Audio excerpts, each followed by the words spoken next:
12 o'clock on your Friday afternoon. Welcome in. It is the halftime show.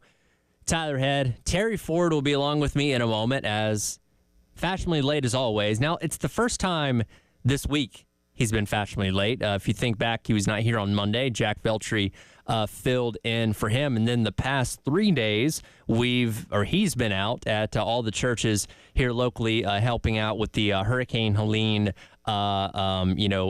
gathering of items to send to those families up in, Asheville, Greenville, and the Spartanburg areas, which, by the way, has gone fantastically. I heard the numbers this morning of all the stuff they brought in, and everybody that they gave to that. Certainly appreciate all you guys did there, because it's going to be a lot of good items for people that certainly need it in those areas affected by Hurricane Helene. But because of those shows being on location, Terry actually had to be there at the start of those shows, so he had a pretty good reputation going this week of actually being here for the start of the halftime show. That has now changed this week now that we're back, both of us here in the Herndon Chevrolet studio. So we'll be in here in a moment.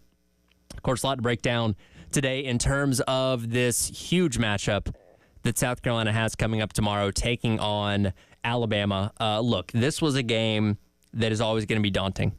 When this schedule came out, almost a year ago, we circled this game as one that's like, gonna have a tough time going on the road to Tuscaloosa, taking on what at the time we thought was going to be a Nick Saban coached Alabama team. But even with Kalen DeBoer taking over at the helm, still a very tough squad that up until a week ago was ranked number 1 in the country.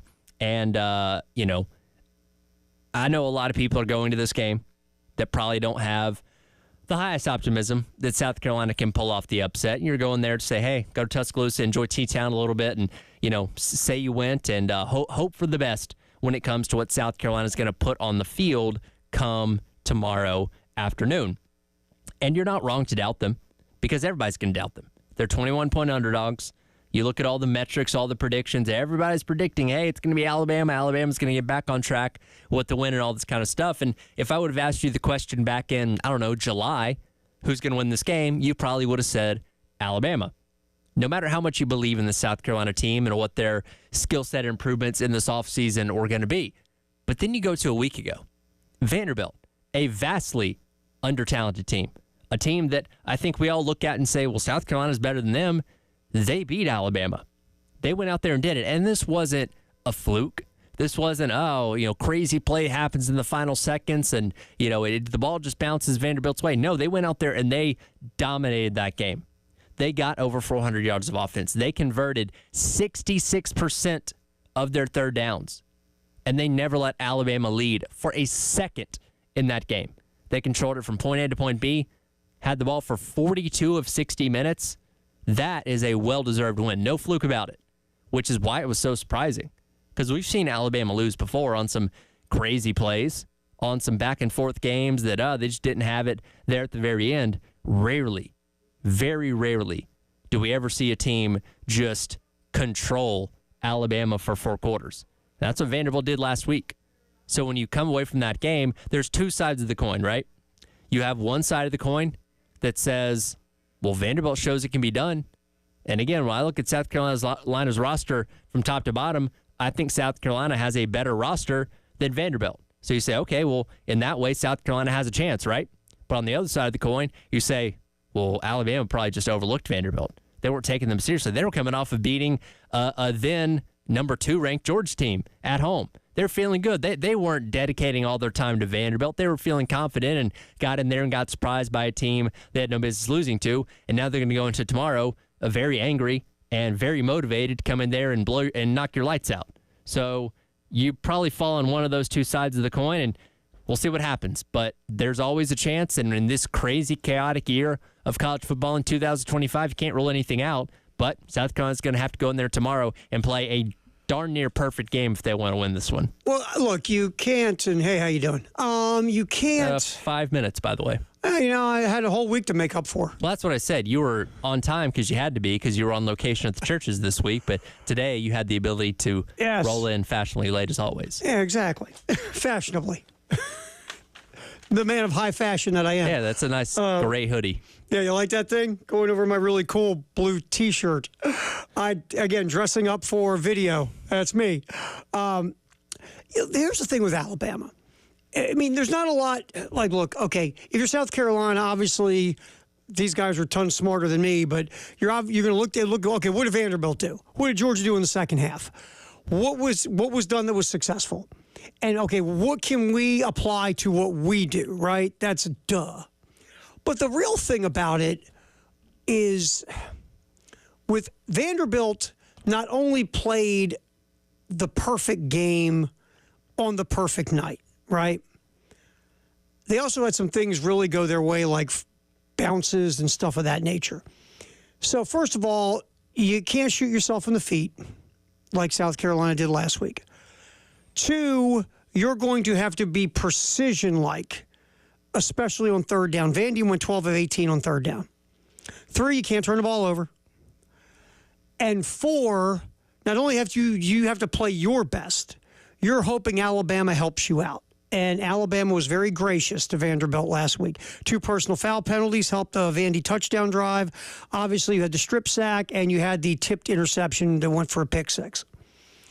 And, Alabama defensively, and Brooke Austin, right? Yeah. Film guy. Brooke Austin did the film guy stuff breakdown, showing that Alabama just stayed in the same defense the whole time and said, look, eventually we're going to stop you because we got better guys than you. Right. How'd that work? It did. It did not. So you really, and despite all this, and here's the thing that gets me, and you and I talked about this morning, despite all this, Alabama's down 33-28. They stopped Vandy, forced them to kick a field goal.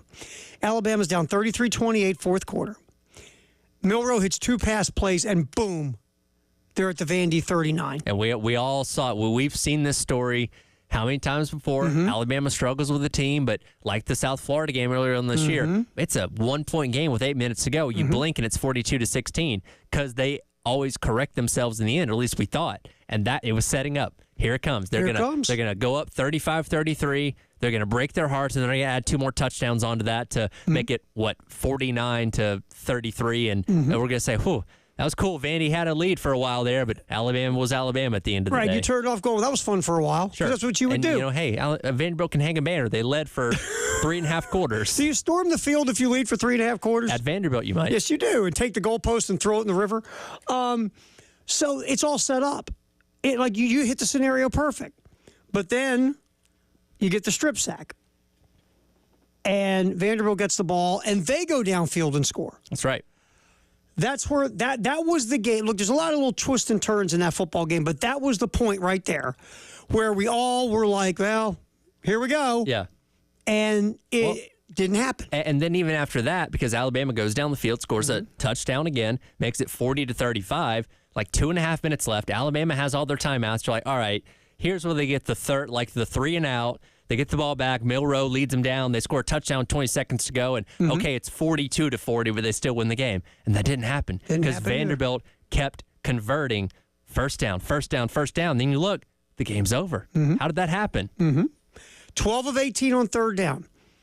I'll repeat it one more time. 12 of 18 on third down, which is a phenomenal conversion number against anybody. Twice the percentage that South Carolina's best third down has been this year. Yeah.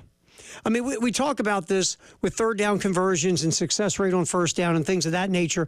All those things matter. And in that game last Saturday, Vandy converted third downs. And it didn't matter what the third and what was. They converted third downs. It could have been 3rd and 80 from the parking lot. They probably would have got it. And they would have got 81.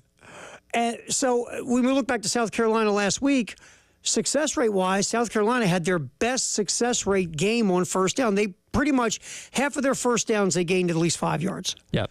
Second down was a disaster. We went over this earlier. You pulled those numbers early in the week. Yep. It's just the idea that, and what's frustrating is, okay, you got over the first down hump, and now you're sitting a second and manageable. And you're not doing that well. And you're still kicking yourself in the backside.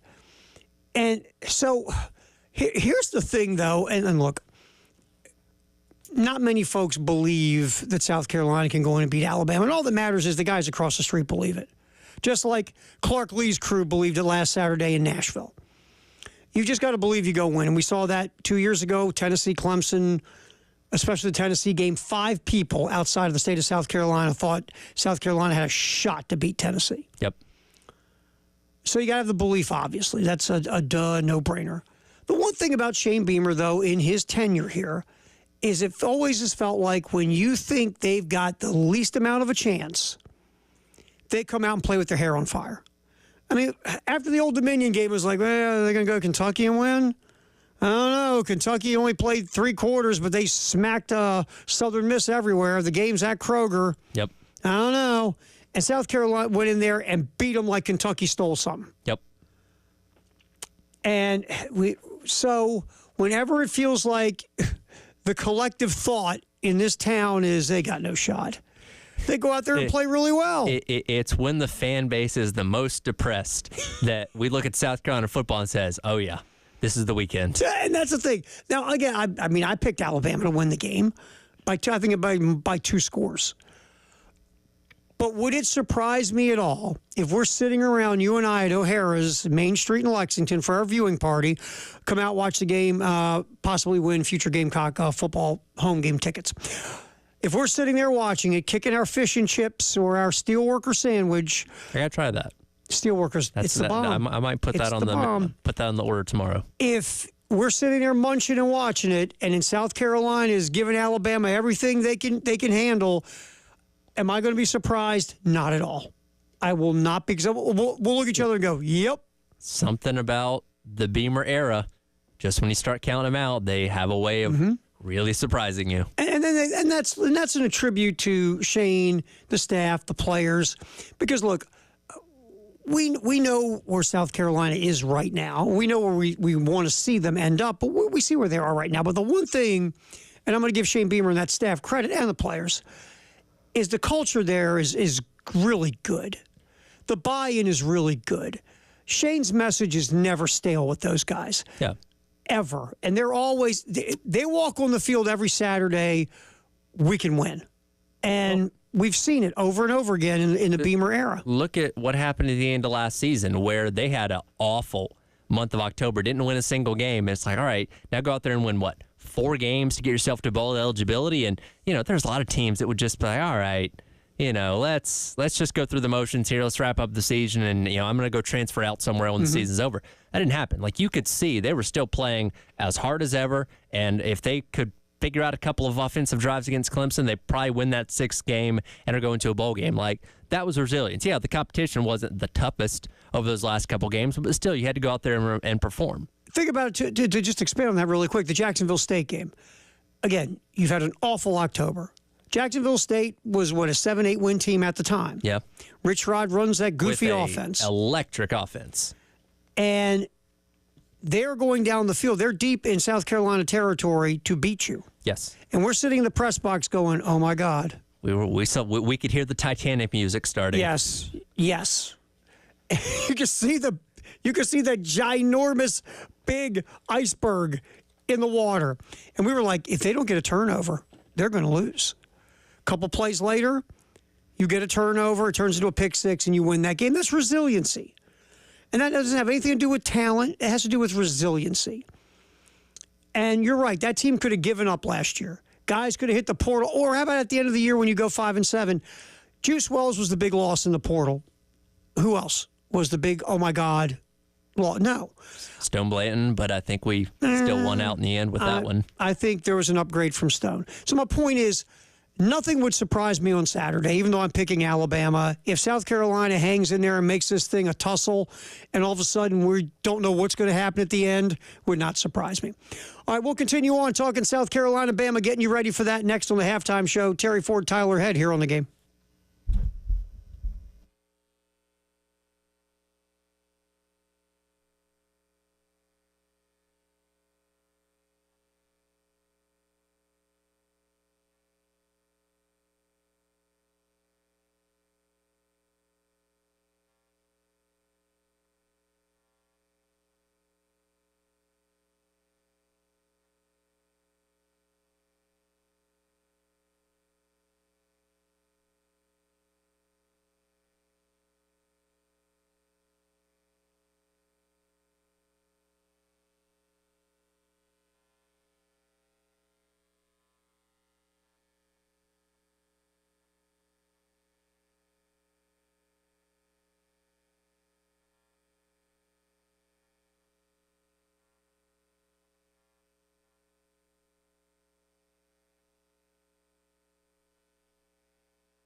Halftime show, Terry Ford, Tyler Head, as we roll this baby up until 3. Then the post-game show taking over here on the game. Of course, it's a roadie, so there will be no Columbia Craft tailgate show unless there's a Columbia Craft in Tuscaloosa. But, well, I guess he wouldn't have time tonight because he does high school football show. But you can usually find Elijah Campbell at Columbia Craft anyway. So I think, look, everyone's got a pregame ritual. Elijah's might be Columbia Craft before the high school football show. maybe so. He's only got like an hour, but yeah. I have full confidence in him that he can. He could get down there, Yes. knock a few back, and make it back here in plenty of time. There's no doubt. One thing we've learned, there's 2 things we've learned about him. A, man bun. 2, likes his craft beer. I think he sweats craft beer. It might be his blood type at this point. If you cut him, it would be craft beer. There's no Like, doubt. Getting hints of hops in those in that blood there. Look at the tech at the emergency room. Why are you licking the gurney? It's tasty. Smell like peach in here. What's going on? Citrusy all of a sudden. All right. By the way, Love Chevy High School football scoreboard show tonight at 7, featuring the Loomis guest line. Checking with our guy Justin Hall. 1:30 today. 1:30 today, as always. Yes, we will get a little preview of tonight from Justin, sponsored by Loomis as well. Yes. All right. And before we move on, you brought up as you were stalling for me to get my lazy tail down here. We want to thank all the folks at the churches, all of our partners in our charity drive, and you for bringing things out. We greatly appreciate everything that everyone has done this week. At the end of the day, 45 pallets worth of non-perishable items, 2 semi-trucks full that will go to Greenville, Spartanburg, and Asheville, North Carolina. Thank you very much for rallying around and helping out the cause. We greatly, greatly appreciate the help. And that's, I mean, we can goof around here and act stupid at times, but in all seriousness, thank you very much for your help, because again, without you, we don't get this together. So thank you very much to all of our partners and all the folks who did contribute. Thanks a lot. We have a platform and ability to reach people around the Columbia area, and it's nice to see that when we do put those kind of things out there, people do respond. I mean, because, and again, not to soapbox the communications media business, but I'm going to for a minute. In our world of technology, where a lot of people, hey, with technology, you can just record this, you can do that. Yeah. You can just use satellites. And what makes this business different and special is the fact that we can live crack a mic, and we can, when it's needed, hopefully make some kind of difference in the local community that we crack the mic in. That is what makes radio special, is the connection to you. And you showed it again this week, and we thank you deeply for helping us get all of these non-perishable goods together and be able to get it to the folks who need it. Again, I'll hear this every now and then, radio. No, radio still works when you use it right. It does. And this is an example this week of a just problem. Can I say this really quick? No one in radio is listening to me right now. There's a lot of very well-paid goobers who don't know how to use it and use it wrong. It's one Are we way on to the air? put it. Yeah. Uh-oh. Well, It's nice knowing you, Terry. oops. So, sometimes a guy told me once a long time ago, he said, sometimes being right, you know what it gets you? Unemployed. You have to pick your battles sometimes, that's for sure. Yeah, so anyway, we thank you very much for your help this week. 45 pallets, 2 semis. Awesome. Thank you so much. All right, Shane was on Carolina Calls last night. And first of all, we'll hear Shane talk about reviewing the Ole Miss tape, which had to be painful to Shane Beamer watching that. But here's Shane talking about what he saw on film after what happened at Williams-Brice on Saturday. Oh, man. One more time. Oh, man. 3 tries. A lot. You're always hesitant after the game until you really, when I talk to you, when I meet with the media after the game. Our great friends from Netflix are back here again this week. Hey, good to have you guys. Good to have y'all. And I was just telling them, we were talking about, post-game locker room, and I'm you always want to make sure you give the right message to your team in the locker room, because there's things that you think you saw out there on the field, but until you actually watch the tape, you really aren't sure. So for me, after watching everything on Sunday morning, it looked ugly, but there was a lot of really good things that we did. We need to continue to build on those. But I think the biggest thing is just the attention to detail, where we need to be better in all three phases, that our guys, they know what to do. It wasn't like we had a lot of just flat-out busts mentally against Ole Miss, but just the attention. I don't want to say the attention to detail, but knowing what to do and how to do it versus every single look, defense, offensive scheme you go against is two different things. So just understanding that we needed to do a better job of coaches of the attention to detail. Not that we haven't already, but even more so. And do a better job of explaining to our guys just the what we're doing, the why we're doing it, the how we're going to do it versus all the different things that we have to defend and compete against. Yeah, it's boring, right? Sure. Detail is always boring. Attention to detail puts you to sleep. How many times at your job have you go, let's go over those details one more time? It's boring. Yeah. But every successful business, every successful job, there's details involved you have to do correctly, or you can't. Like here, if you don't turn the mic on, nothing really matters. No, it doesn't. And so in football, in sports, in any job, any business, any company, any store, there's details. And you have to be very attentive to those details over and over and over again to the point of boredom if you want to be truly consistently successful on a high level.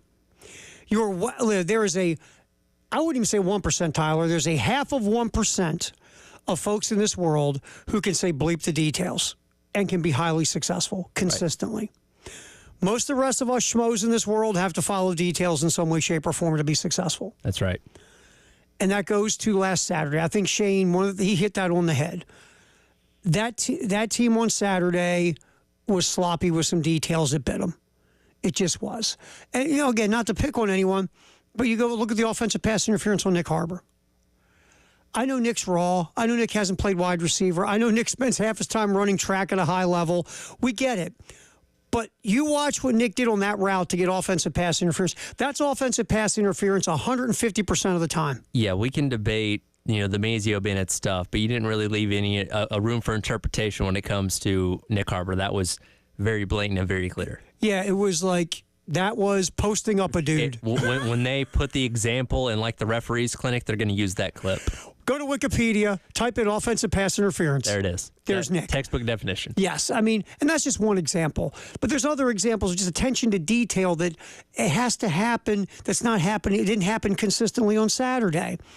And those things have to change. Some of these penalties are mind-numbing, but they're happening all the time. And again, Beamer and Clayton and Dow, they can say, "Oh, we're working on it. We're clapping in practice, and we're doing this, doing that." That's great. Show it to me on the field. Preston said this during the week on the air, and he said it to me. We're kind of talking about it off the air. When you're seeing this over and over again, this is a during the week thing. So however you're trying to get it out of them, it's not working. And you now as coaches have to get together and shut the door and go, okay, how do we get it through their heads? How do we fix the offensive pass interference where you truly run the route the way it's supposed to be? It's a pick. Yeah. It's not a post up. It's supposed to look incidental. Yes. Oopsie. Oh, I'm in the way. My bad. Oh, did I bump into you? I'm so sorry. When you have a direct path towards the guy and it's very clear you're not trying to run a route, then you have a problem. Right. What's going on with the illegal man downfield stuff? The offsides on defense, jumping offsides. These things that are continuing to happen, however you're trying to fix it during the week, it ain't working. Because we know they're trying to fix it. They say it. We know they are. Yeah, but what you're doing is not getting the job done. Exactly. So now you have to reassess, what are we doing? Lawyer Lisa, special teams contest still going. Go to 1075thegame.com, click on the little spinny thingy, go to Lawyer Lisa, special teams contest, fill out the little form, click submit, And you could win $600 this week if South Carolina scores a special teams touchdown. If it does happen, we'll do the drawing 7:30 on the early game. Lawyer Lisa special teams contest.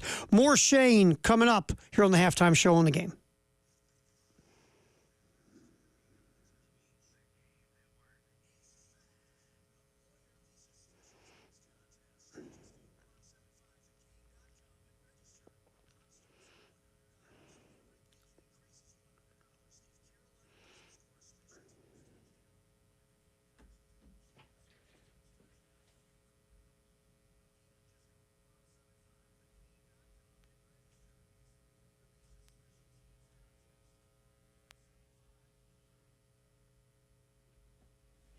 If you're in the manufacturing field and you have 1 year experience, and maybe you're just looking for a change, or maybe you're just looking for a company that'll treat you better and value you. Very simple. Winland Foods. American Italian Pasta Company is owned by Winland Foods here in the Midlands. What they do is they offer very competitive compensation package, benefit package as well, quarterly bonus program, employee-friendly time off, 401k match, a paid parental leave as well. They are looking for, right now, industrial multi-craft maintenance techs, press operators, packaging operators, high school diploma, GED, and 1 year manufacturing experience are all required. Just, if you want a new start, and people are going to treat you fair and compensate you for your hard work. A lot of times that's an issue in any business. Just go to winlandfoods.com/careers. Again, winlandfoods.com/careers. Just fill out an application, see where it takes you.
Halftime show, Terry Ford, Tyler Head. We are rolling up until 3 o'clock here on the game. Then the postgame show with Jay and Elijah will take over.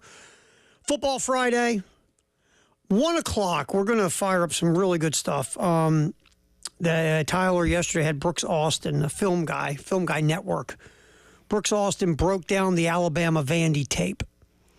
We're going to play you some cuts. It might be even a 2-segment baby here on Brooks Austin. It was a good deep dive. So we're going to give you a little bit of a film guy review. You want to get your football hands going. He'll get your football hands going. Get the Preston football Preston's hands. big on football hands. Loves the football hands. That was a great question to Beamer, though, at the luncheon when Preston went, "Yeah, so you got the football hands going, Coach." So we were going to fire up some Brooks Austin. We're going to go film dorky and give you a little insight on Alabama. First of all, what happened in the loss to Vandy? Was it more Bama or was it Vandy, and why the Commodores got the W? What can South Carolina take from this victory for Vanderbilt? All that stuff, 1 o'clock, we're going to fire up some Brooks Austin. Let's get back to Shane Beamer last night, Carolina calls with Todd Ellis. We've talked a lot about this year, the script offensively, because all offensive coordinators have a script. It varies. In the pros, sometimes it's more close to 20 plays. In college, it's roughly around 10, maybe 15, whatever. But here's Shane Beamer talking about script and play calling. That's cut for Tyler. I don't disagree, Scott. Scott needs to come to your staff meetings on Sunday. Exactly. Yeah, holy man, that's powerful. You can tell he's passionate about it. I wish every drive was like the opening drive of the LSU game, where we ran it, we threw it, we went right down the field.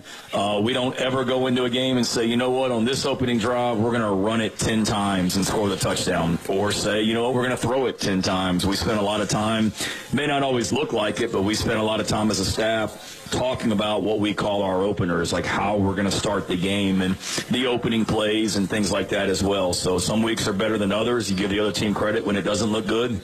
I can assure you, Scott, we tried to be aggressive versus Ole Miss and got 9 yards and then brought up a 4th and 1, and we weren't able to get it done. But, yes, there's no doubt we need to be more efficient throwing the ball. We're running the ball well. We've got to be better at throwing it. And that's something that we, have worked a lot on, and we'll continue to get better each and every week, hopefully. And that was obviously addressing a caller who had called in. Yeah. I think that was our boy Scott about the tight ends. Oh, yes. As always. So I thought it was interesting in the beginning. He said, we never go into a game with the script of we're going to run it 10 straight times or we're going to throw it this much or whatever. Nor should you. I think that when we think script, there are certain plays that are going to run at the beginning of the game. Yeah. It doesn't mean they're married to them and they have to run all. Let's just take 10 for an example. It's not like they're married to all 10. But these 10 plays are, first of all, plays that South Carolina is really good at running, right? Mm-hmm. Their best plays. B, they are plays that they think can be effective against this team's defense, right? Well, and that's the overall objective, is you're getting a feel for what this team's going to give to you. Because, again, you're trying to run your best plays, things that have been highly effective and highly successful for you early on in the season against similar type of defenses, whatever it may be. And based on how you do through those scripted plays, say, okay, here's how the rest of the game needs to go. Here's what we need to do, adjust, or call it completely differently because of what that defense showed us against these plays. The higher level guys who do this also throw in a third thing. I'm going to run a couple things now to set you up for me to run something totally different from the same look and the same formation later. Yeah. I'm going to okey-doke you in the third quarter by something I run in the first quarter. Yep. That's the high-level dudes. That's a whole different – that's playing chess when everybody else is, playing with their toes. Yes. But usually it's the A, we're going to run the stuff that we run really well, and B, we want to run stuff we think it'll work against you, and then we're going to reassess. Yeah. So it's not, okay, you got to go run these. It's not that simple. It's set up, but it is a script to start the game. It's just not, It's sort of like, you give actors a script, and they start off on the script, and then you might freestyle off it a little bit and then get back to it. Sure. That's kind of it. It's a rough outline of how you want the game to go, essentially is what it is. So, and we've seen it. I think Dowell and the coaching staff, I think for the most part, I think the scripts have been solid. The one thing that I would just ask, or again, if we had maybe we need Brooks Austin, the film guy, to do it for us. How does South Carolina, how is the play calling off the script? Because to me, again, I think the high-level guys are the guys, and it's just instinctive. It's just an instinct of, okay, run this play now. We're going to do this at this moment. And you can't teach that. I want to go back to something that you brought up a lot. This is before I got here, but when George came to town 2 years ago, Todd Monken was the offensive coordinator. George, obviously, now with the Baltimore Ravens. And, you said, and we're in the press box, we kind of get the all-22 film watching the game because we get to see everything from a high vantage point. You were just amazed at what he was doing with those play calls in that game. Genius. What he did to South Carolina was, I was just watching it go, wow, I wish I could rewind. He stretched South Carolina vertically, horizontally. It was like, you were too young. There was this thing called Stretch Armstrong when I was a kid. I'm familiar. You remember those? Yeah. South Carolina's defense looked like a Stretch Armstrong in knots after Todd Monken was done. Yeah, just because when he pulls you this way, then he pulls you that way and that way, and you didn't have any answers. It was unbelievable what that Georgia offense did from a play calling perspective from Todd Monken in that game. South Carolina, I love Clayton. Clayton's just, you might as well just take your stuff and throw it. Just take the headset off. There was nothing. There was just nothing you could do.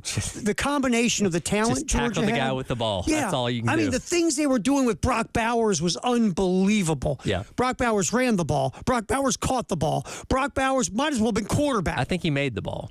He was on the sideline lacing one up. Just watching Todd Monken that day, I was like, wow. Yeah. This guy is a high-level play caller. Which, again, when the opportunity presented itself, he got to go call plays at the highest level of football. Yes. Not a lot of guys make that transition from college to the NFL like that, and he did, and has obviously done very well with the Ravens as well. Tell you what, if I'm a goober and I can see it, the guys who really know what's up, they saw it. Right. So that's the point of a high-level play caller in-game. It's God-given. It's just a God-given instinct to know what to do at the right time. Sure. And I just don't think you can. I think you can always get better at it. But the guys who are like Hall of Fame, it's natural. Yeah. You just get to feel sort of like the old days when managers really mattered in baseball and the guys who could handle a pitching staff. Yeah. Because it was instinctive. Yeah. There's no book on it. You just either are good at it or you're not. Right. And that's going back to play calling. I just think once the script is gone, some dudes just have that gene and some dudes don't. Yeah. Firehouse Sub text the hour 803-404-6100. We'll get that fired up next. Also, we got to catch up on our Twitter X polls. We're slacking, Tyler. We got to get caught up on our Twitter X polls. It's a halftime show. A Football Friday. Hanging out here till 3 here on the game.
All right, time for our Firehouse Sub Text of the Hour on our Football Friday, 803-404-6100. Before we get to that really quick, O'Hara's tomorrow. Our viewing party starts at noon. Come on out.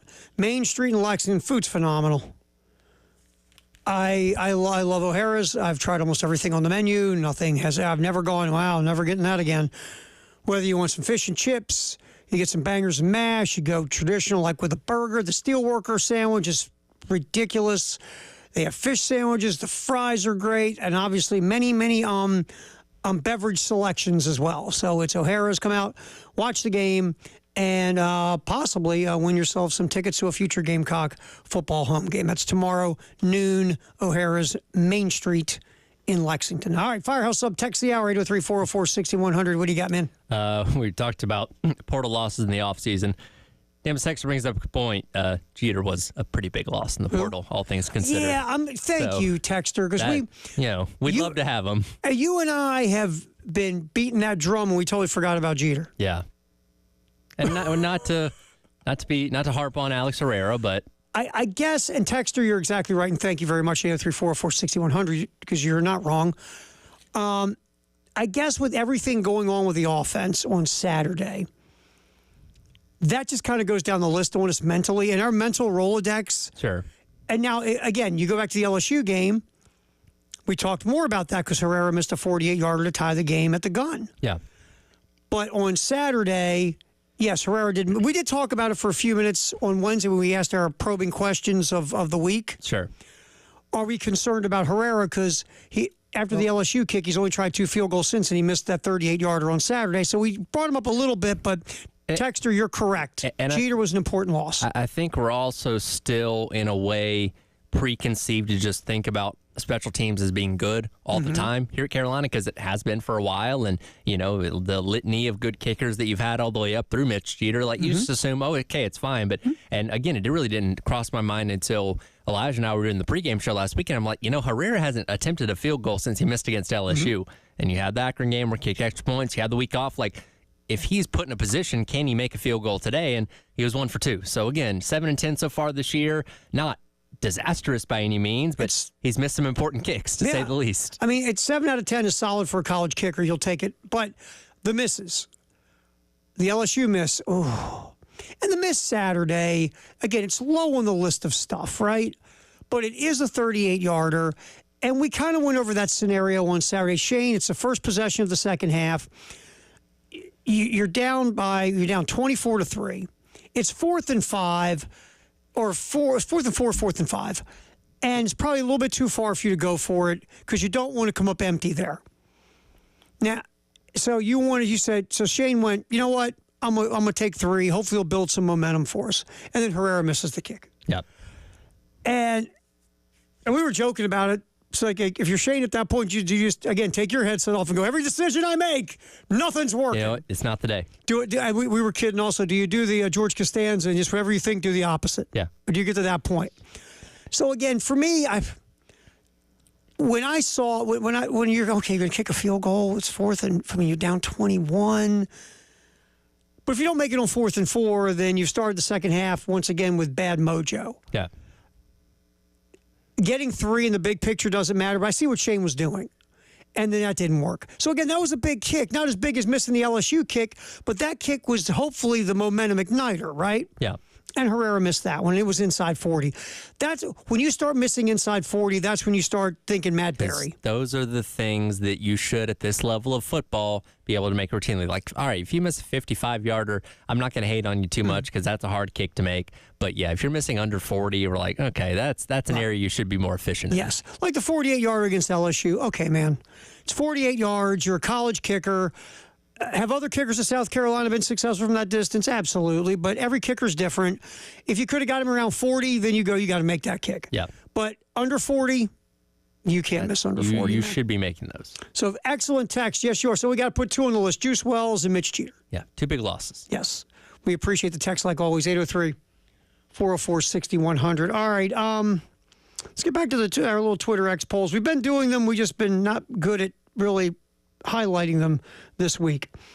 All right, let's go back. Well, the one we're doing today.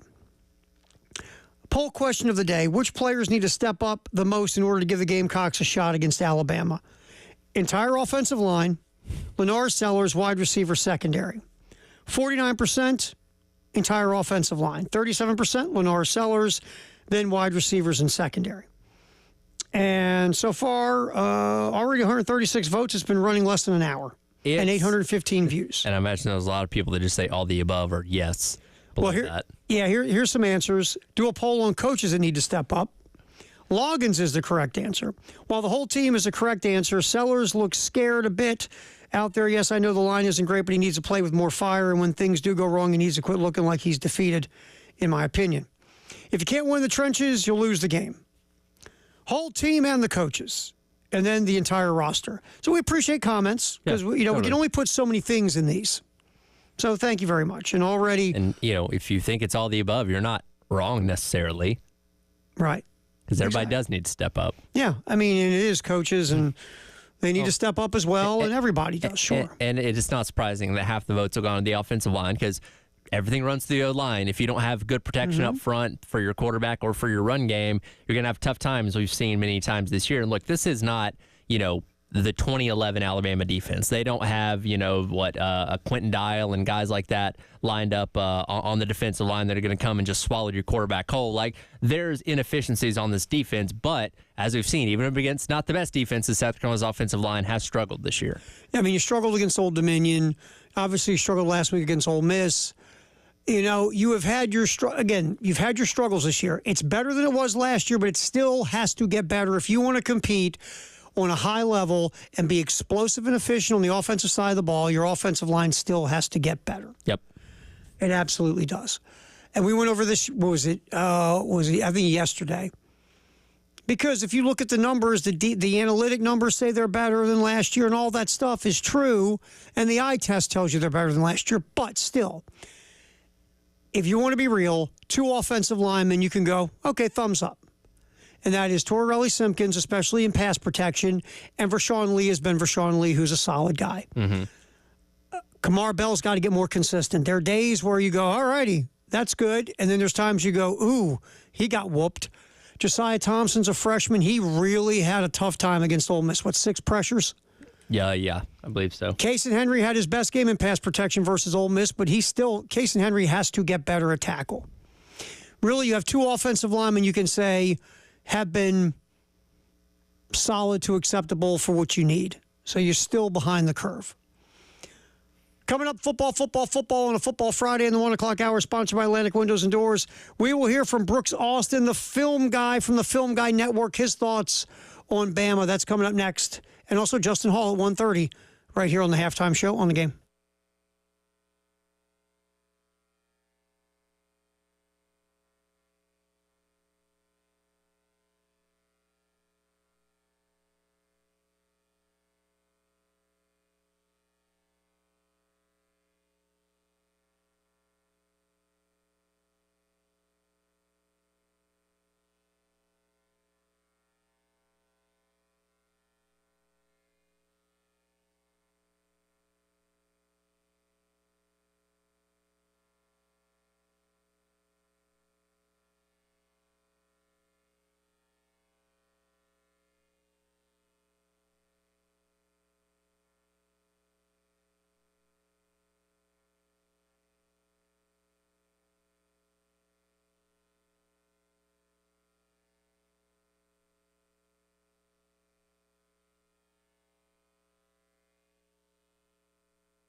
Oh, it's football in the 1 o'clock hour on a football Friday. Terry Ford, Tyler Head here on the game, hanging out with you till 3. Then Jay and Elijah will take over with the post-game show.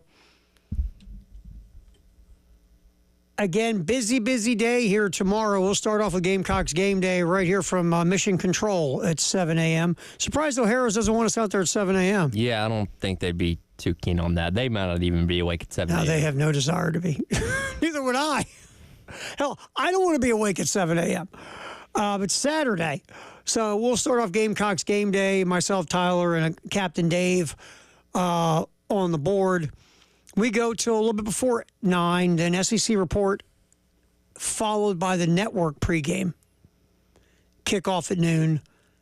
South Carolina in Tuscaloosa to take on the Tide. You can hear it right here on 107.5 The Game in Columbia and our affiliate 100.3 The Game in Myrtle Beach.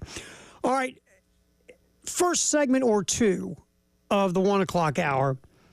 I want to focus on Brooks Austin, Film Guy Network.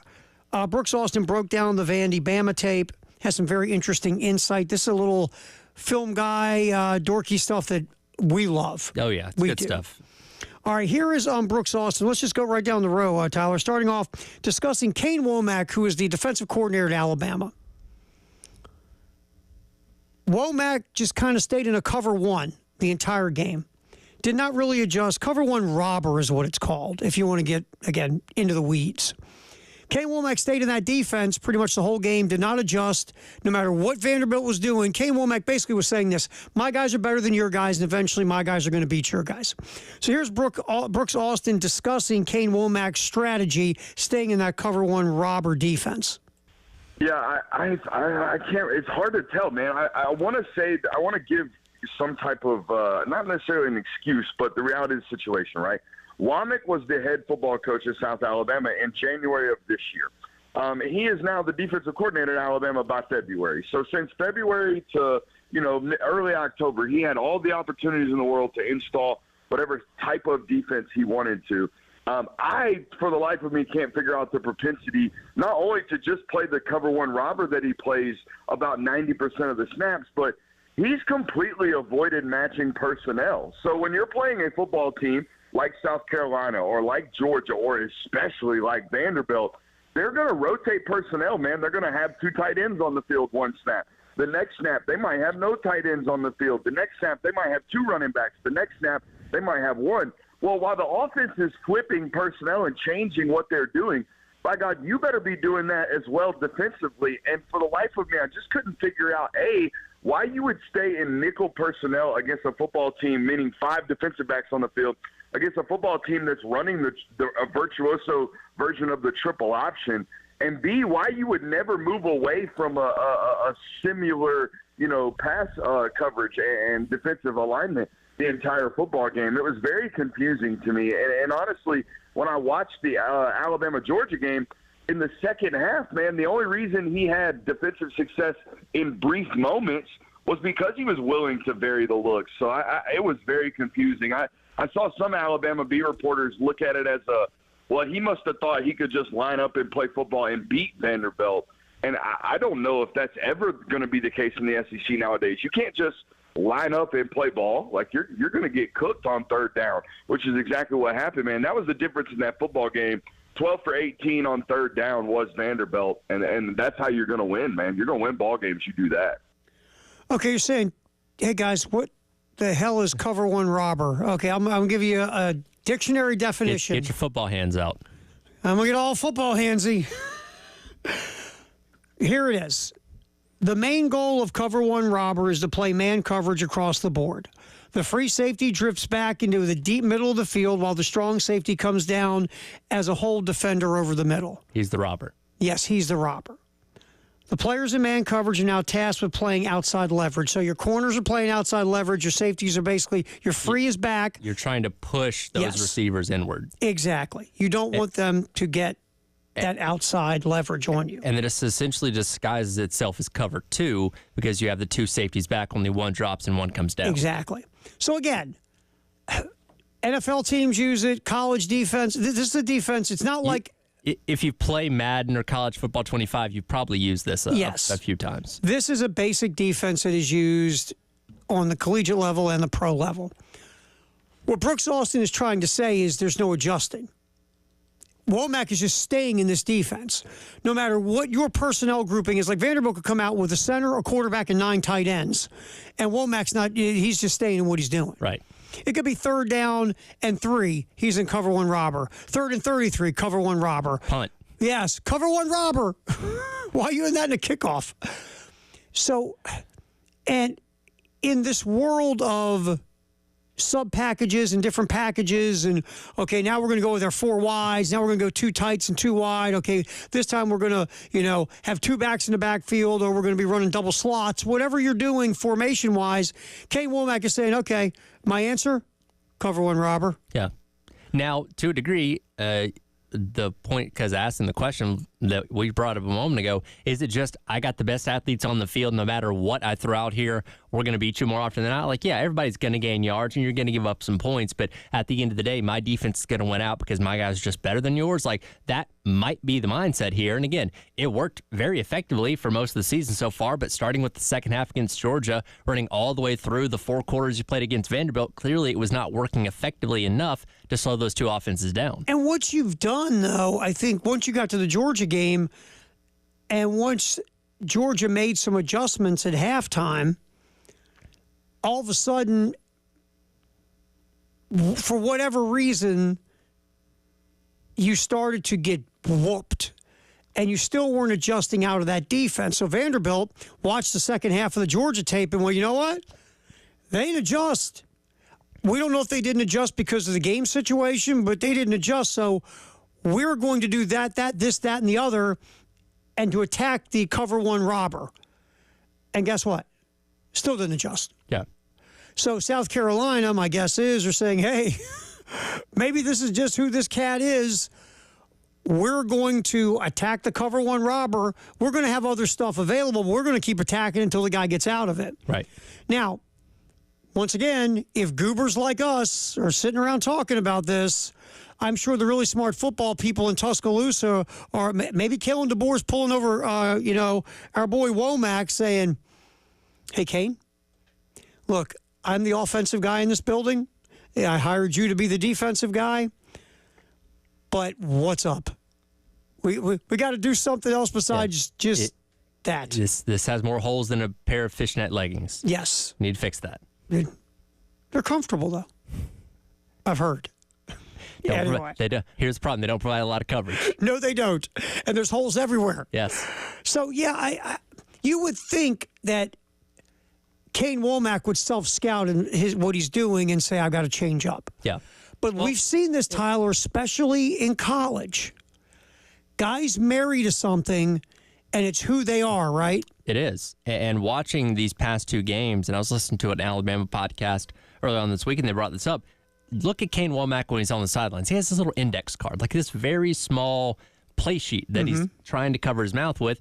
But compared to what we see with other guys with like sheets, and you got like this is offensive, but like Andy Reid has his Denny's menu that he's calling plays with. Like a lot of these guys have a long list of things in their playbook, and I don't know what's on that sheet, but it seems like a very simplified defense to fit onto an index card. Yeah, if you fit on the index card, probably not a lot going on there, unless your writing's really small. Yeah.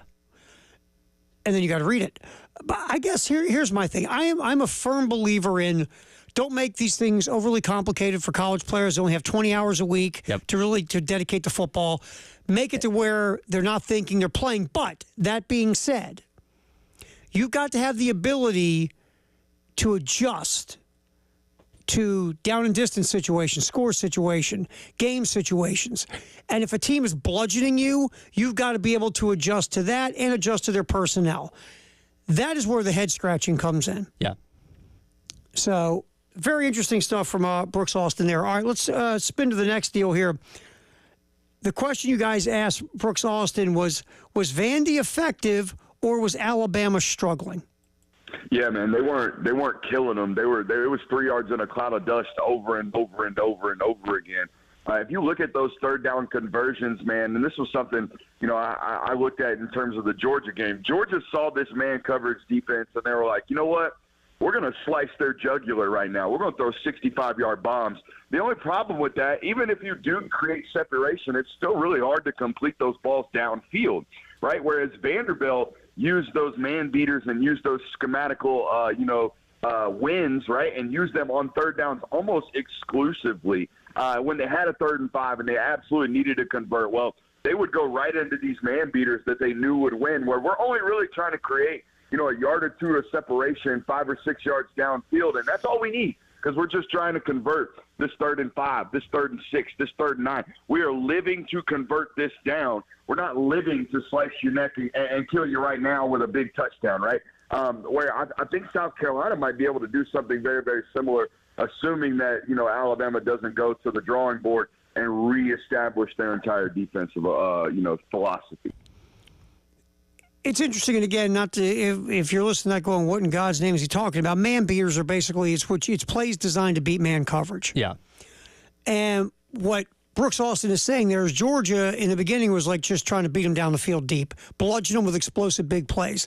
Vanderbilt doesn't have the big play capability of Georgia, so Vanderbilt said, okay, we're going to take a different tact.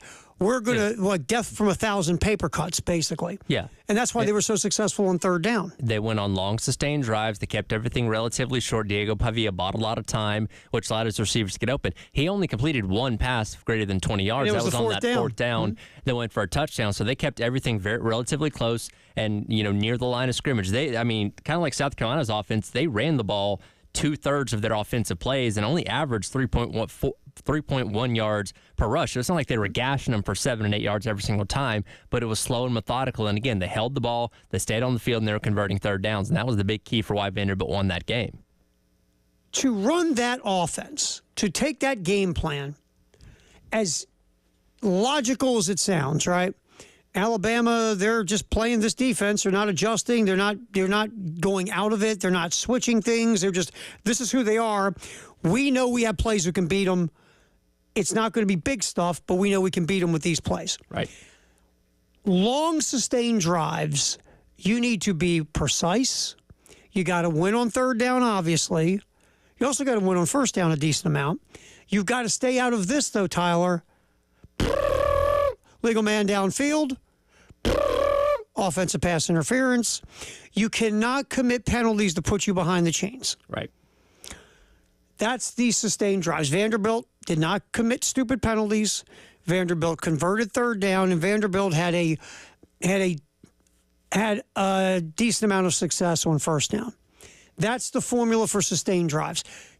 South Carolina, again, last week, really good. Their success rate was really good on first down last week, about 50%, which is thumbs up. Mm-hmm. But now you got to convert third downs, and you cannot commit drive-killing penalties. And obviously, you can't turn the ball over. Yep. So that's the formula Vandy gives you. Now, how are you going to apply it to what you do and not shoot yourself in the feet? So we'll have some more Brooks Austin coming back. What can Lennar Sellers and Dow Loggins learn from the Vandy game plan? We'll get that next. Justin Hall, bottom of the hour, previewing our Love Chevy High School Football Scoreboard show as well. It's football in the 1 o'clock hour. Terry Ford, Tyler Head, here till 3 on the game.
Halftime show, Terry Ford, Tyler Head. Football in the 1 o'clock hour on a Football Friday.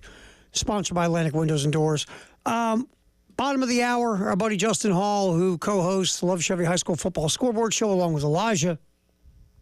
We'll jump in, sponsored by Loomis, and we'll give us a little preview of what's going on tonight in high school football in the region.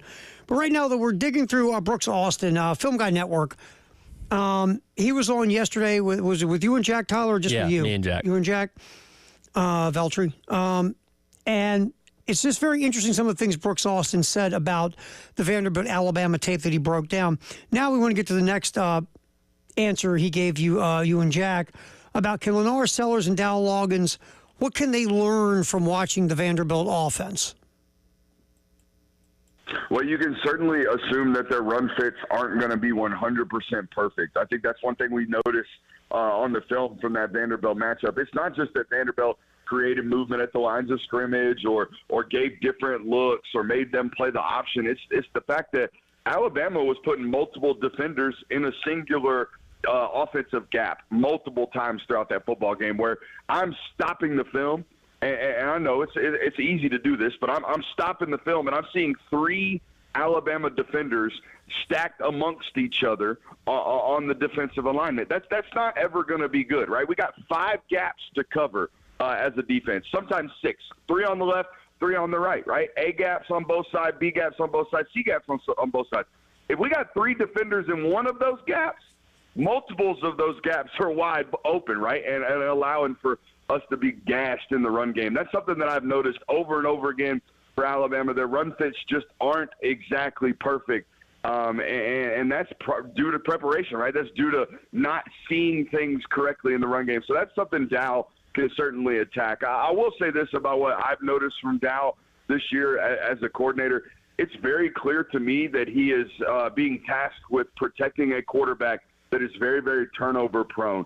I have really liked what I've seen from Lenoris. I think the future is extremely promising, but you'd have to be remiss looking at that tape from Lenoris this year and say that, oh, he's not one play away from a turnover at all times. He's one play away from a sack fumble. He's one play away from an interception and throwing it to the other team, I feel like, on a down-to-down basis. And as a coordinator, man, that makes my job really, really hard. And I know it's easy to look at last week's performance and say, man, Dow's struggling right now. Where I look at the film and I say, all right, I see what he's trying to do. He's very much so trying to protect the quarterback right now. All right, again, this is one guy's perception of film. Yeah. Let's keep that in mind. But he is part of the Film Guy Network, so these guys watch a lot of film. He's good at it. So let's go down that road. It's something we just don't talk about enough. Protecting your young quarterback. So Brooks Austin, what he's seeing, not what you and I are seeing, because we're not watching the All-22. He's seeing a coordinator trying to, call a football game, not only versus the opposing defensive coordinator, but also calling a football game while he's doing that and trying to protect his young quarterback, who he does not yet have confidence in, that's going to not make the reckless play. So that's where we're going on both sides. If that's true, that does explain maybe some of the things we've seen that we scratch our head about. But, again, this is one guy's view. And it makes you wonder if that is indeed the case. And like you said, one guy's opinion there of how much that limits the playbook.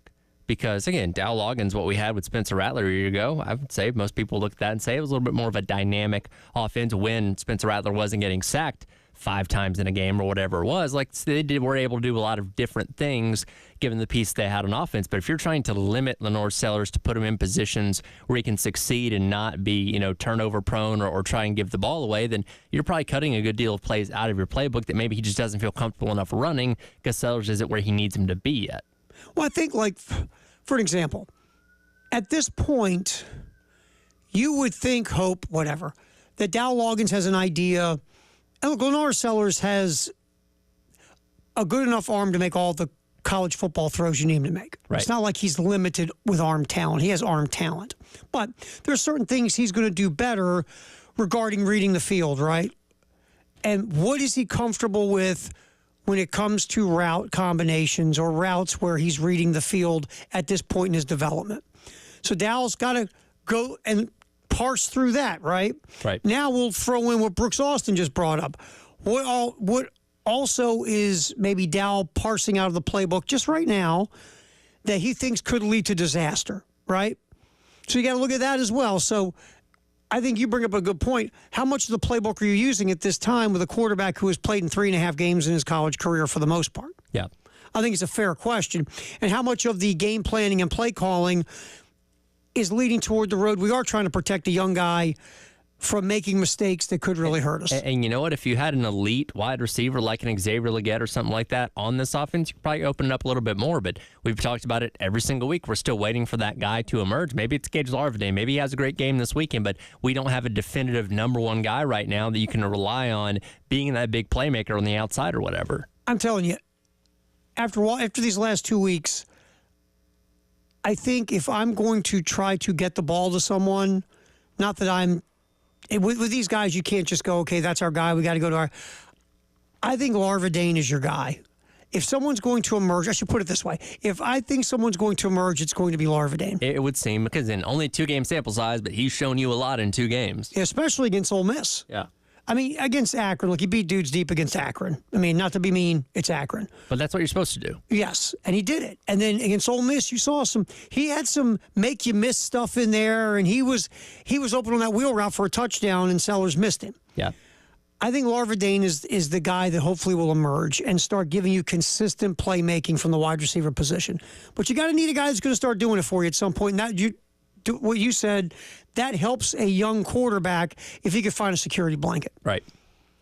Coming up, Justin Hall will give us a little preview of the high school football slate in the Midlands and the region for tonight on the Love Chevy High School Football Scoreboard Show along with Elijah. We'll have Justin come up here next here on the halftime show on the game. Lawyer Lisa Special Teams Contest, $600. Go to 1075thegame.com. Look for the little flippy thingy.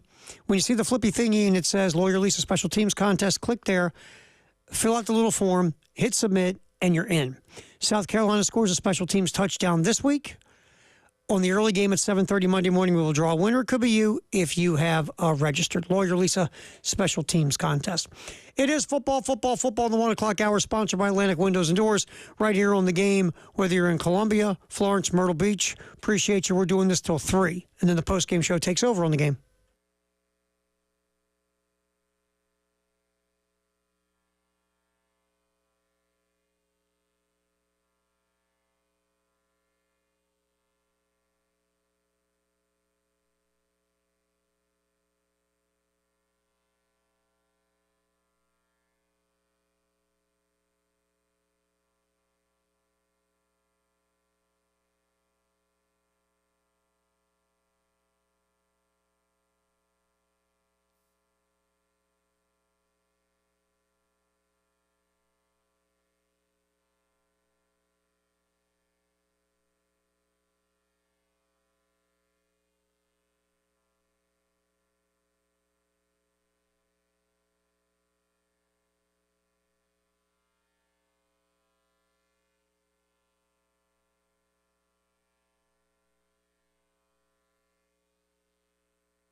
Let's see what's going on in the Midlands tonight. The Love Chevy High School Football Scoreboard Show kicks at 7 with Justin Hall, Elijah Campbell. But really the guy that runs the thing is Ed Bird.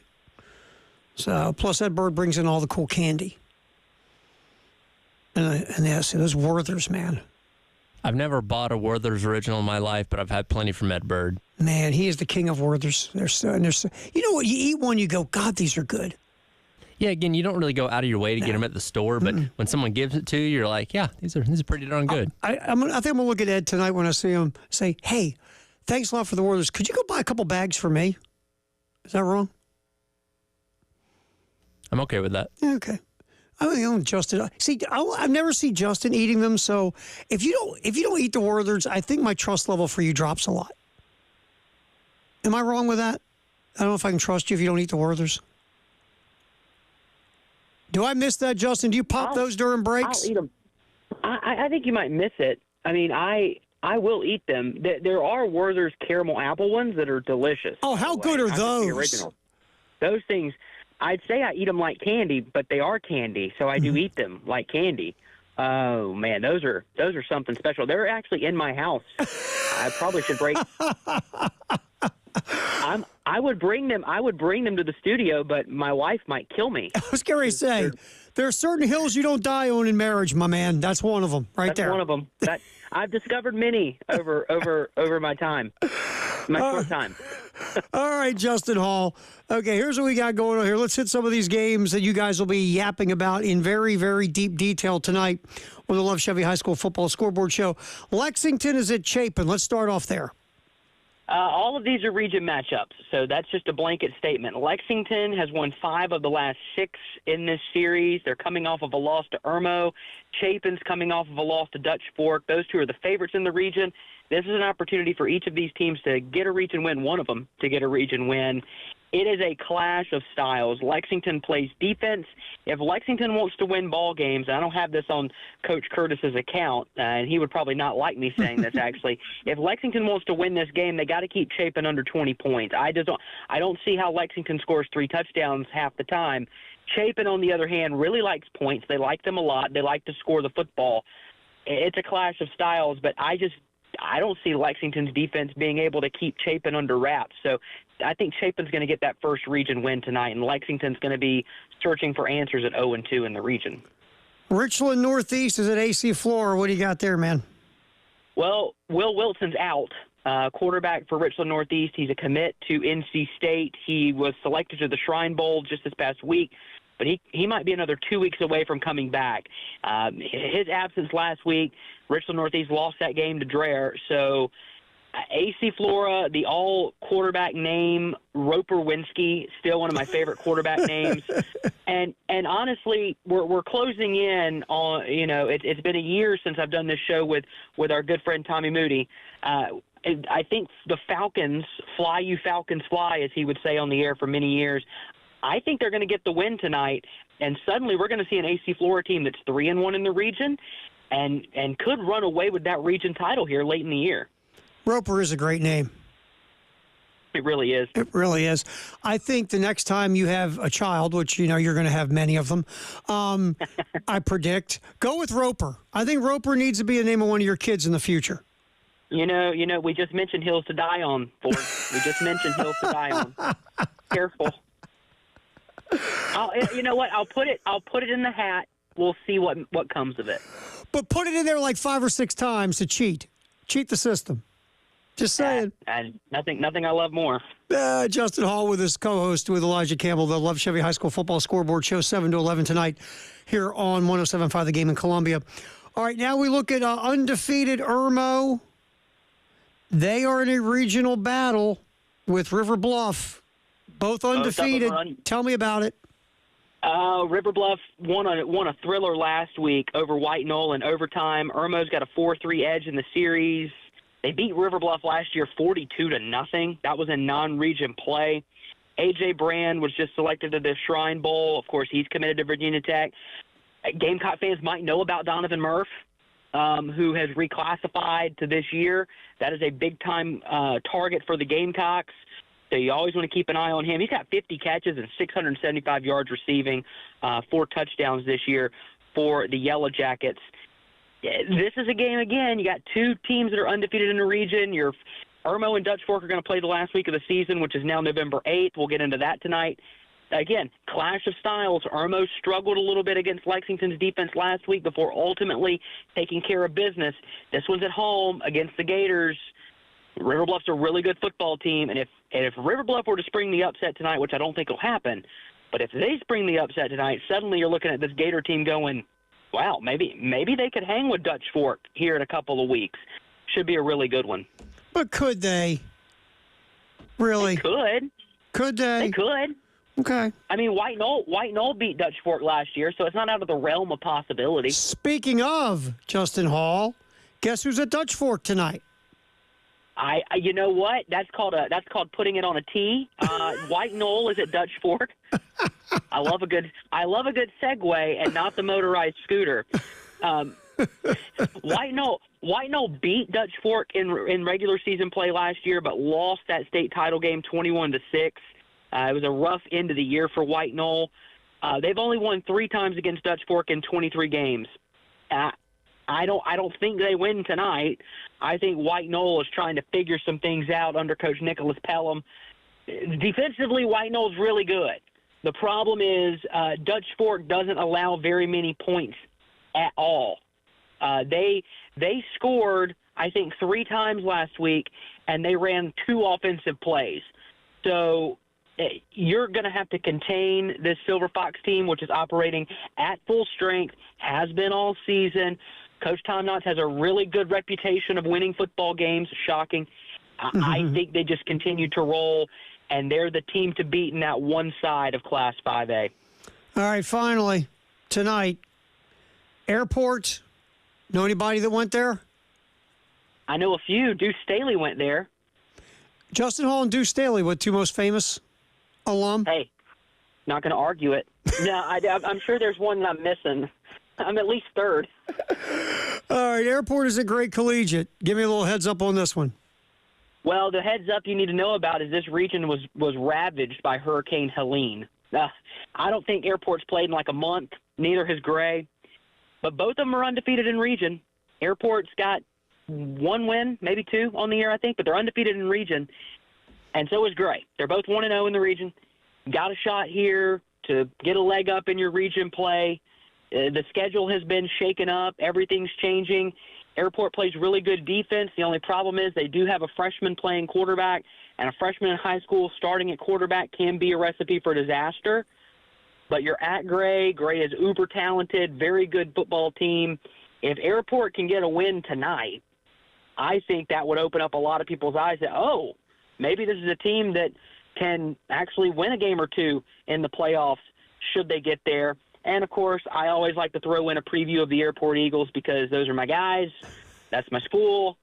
I root for Airport almost as hard as I root for that one team on Saturdays and that one team on Sunday that I pull for. So we'll see if Airport's defense can come to play tonight and buckle the chin straps. I like that you just stay objective on Airport. I try. Also, I mean, it would be good to. They haven't been really good lately, although they did have a good year last year making the playoffs. I think Gray ultimately wins tonight to stay objective. I really do think Gray's the better football team, but it's the first game they've played in a couple of weeks. Who's to say that Airport just hasn't gotten better watching film and self-scouting? You never know, and it's been so long since either of these teams hit the field. All right, I'll give you a little something for Saturday. Does South Carolina cover the 21 against Bama, or do they win outright? No, I don't think they win or they cover. It's only South Carolina that would host Ole Miss after Ole Miss gets beat by Kentucky, and then Vanderbilt beats Alabama before you go to Tuscaloosa. And mark my words, Oklahoma might beat Texas, and you go to Norman next week. That's just how things work for this team. There's defensively they might be okay. Alabama is a sieve on defense right now. I can't explain it. I don't think they have a shot, and you know what, tomorrow to be within 24 of this team in Alabama. But that's just the kind of recipe. It's a sleepy 11 o'clock kick in T-Town, and Shane Beamer and the boys roll it out there, and we're looking in the fourth quarter going, holy cow, this team could be 4-2 in a couple of minutes. Justin Hall, high school football, Love Chevy High School football scoreboard show with the Loomis guest line, along with Elijah Campbell, rolling 7 o'clock till 11 tonight. Always appreciate you, my man. All right. Talk to you guys next week. All right. We'll see you.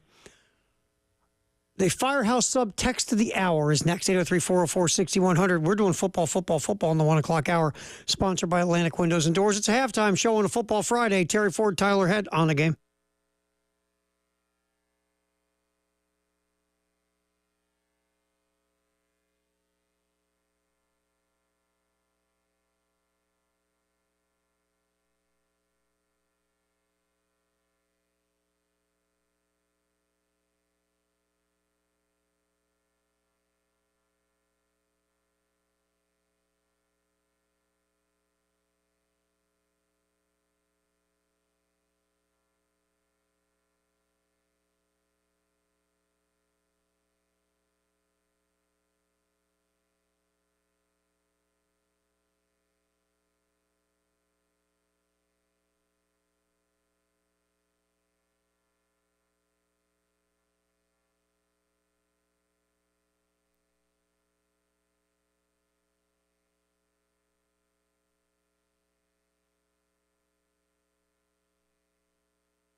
We'll get our Firehouse Sub text the hour here in just a minute, 803-404-6100.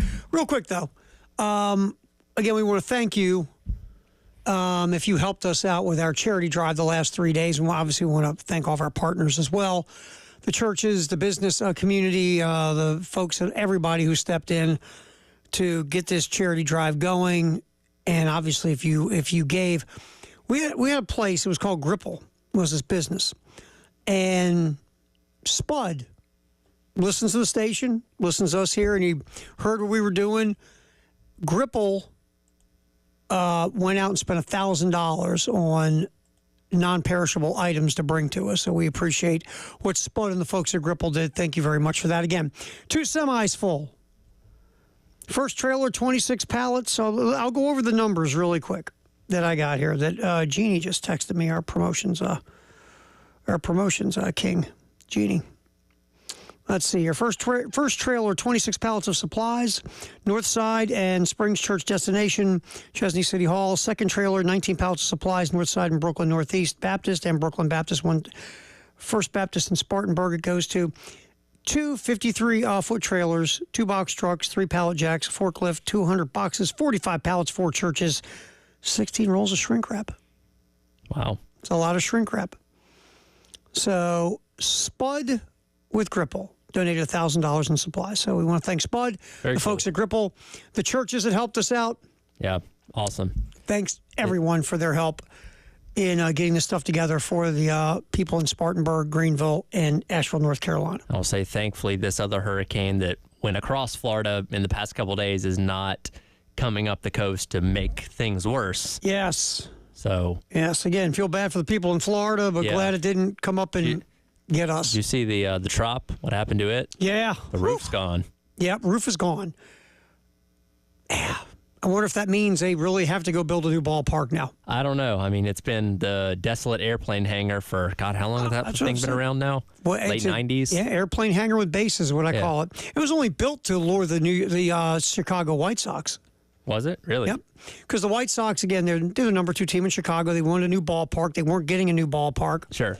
And so the word was that, a destination could be Tampa St. Pete, top 25 media market, no baseball team. Florida, obviously, spring training. People flock. Remember, Tampa was the home of the Yankees in spring training. Right. So they built the ballpark with no team, hoping to lure the White Sox. Just had their fingers crossed. And guess what? Didn't work. So it's a bad location. It's an eyesore. You go into it, it looks like, hey, did you guys pay the electric bill? You got any lights? The place is awful in every way, shape, or form. Well, and from what I've seen, like when they make the playoffs, they have trouble selling it out because they're just not like this. And again, when you have an expansion team from the 90s, like you have trouble pulling in like a core hard fan base sometimes. The sad thing is the Rays has been very good. Had plenty of good for the years. most part. Yeah. When Joe Madden and those cats went to the World Series, from that point on, they've had some good seasons. They went to the World Series again, lost to the Dodgers in the COVID year. It's just when you have a bad ballpark, and I say this all the time about fans. In Tampa, in Pittsburgh, in other cities in the country when it comes to baseball, even if your team is good, within a year or two, they're all going to be gone. Yeah. You can't afford to keep them. You have this continual cycle of players going in and out. You never can really get used to a player. Even if you got someone who's good, you know what's going to happen. Yeah. They're going to get moved. So it's hard to get a fan base excited even when you have a successful team. Because they're just like, yeah, it's successful now. All these guys will be gone. Yeah. It's hard to forge that connection and bond to begin with. Then you're taking them to that dump. And, that being said, you hate to see anything happen the way it has, but it is. That ballpark's awful. Like, at least the Marlins have a retractable roof, so when it is a nice day and it's not going to rain, hey, you can play in the open air, because baseball should never be played strictly indoors. Like, I hated it when the Twins played in the Humpty Dome. Mm-hmm. You know what I mean? I'm glad they have Target Field now. You have an actual outdoor venue, but, you're in Florida. You should be playing in the sunshine. Yeah, and that beautiful thing in center field at Marlins Park. Oh, the I don't even know what it's called, but it's the mural art thing, whatever. Looks like something they took out of the nightclub, the Birdcage. Well, they only do the thing when they hit home runs. They don't hit a lot of home runs, so it doesn't get a lot of use. All right, Firehouse Subtext, the hour 803-404-6100. What do you got, my man? Let's see here. Nick weighs in and says, South Carolina, as soon as you think they can do something special, they break your heart. Conversely, as soon as you don't think they can do something, they end up surprising you. Yes. So it goes both ways. That's what we said in the opening riff of the show. Look, I'm picking Alabama. 99.9% of the world will pick Alabama. But typically in these situations in the Beamer era, I shouldn't say typically, it has happened at times in the Beamer era, a game where no one thinks they got a shot to win or even compete, they surprise you. And they go out there and play a hell of a football game. We'll see if it's Saturday's another one of those. Look, Kentucky game was like that early this year. Yeah. Everybody's like, well, if you can barely beat Old Dominion at home, what are you going to do going to Kentucky? Well, beat the snot out of Kentucky is what you did. Yeah. You can't beat Tennessee. They're going to the college football playoff. They're averaging 100 points a game. You just got road graded by Florida in Gainesville. You got no chance. Who won that game? South Carolina. There's no way you can go to Clemson and break that long winning streak. No way. There was a way. This just happens at times in the Beamer era. So like we talked about earlier in the show, if we're sitting there watching this game at O'Hara's and it's a one-score contest in the fourth quarter, I'm not going to go, wow, didn't see that coming. I'm going to say, wow, a Shane Beamer special. I think we're going to look at each other and say it happened again. Look at this. Hey, thank you for the text. And you're not wrong, but then the flip side is also true at times as well. That's right. Thank you for the Firehouse Sub Text hour, like always, at 803-404-6100. 2 o'clock hour, which trending at 2. We're going to focus on the rest of college football in the NFL, the SEC. We're going to really dig into more football on a Football Friday in the 2 o'clock hour and just kind of look over the SEC, look over the top 25. A big day in college football potentially with some very interesting matchups. Also, we'll take a gander at what's happening in the NFL this coming Sunday as well. All right, so that's where we're going. It's been football in the 1 o'clock hour, though, sponsored by Atlantic Windows and Doors.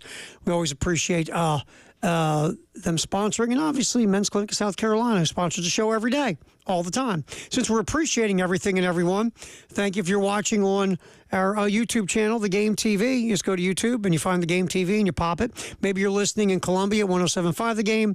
Florence, you can hear us too at 100.5 The Game. And Myrtle Beach, 100.3 The Game. We just thank you. Or you go to our app. 107.5 The Game, the app you can get off of whether you got it, you're going Apple, you're going Android, you can pick it up there as well. What's trending at 2 is the weekend in football. We'll look at the SEC coming up next here on the Halftime Show with Terry Ford and Tyler Head till 3 on The Game.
Halftime show, Terry Ford, Tyler Head, Football Friday.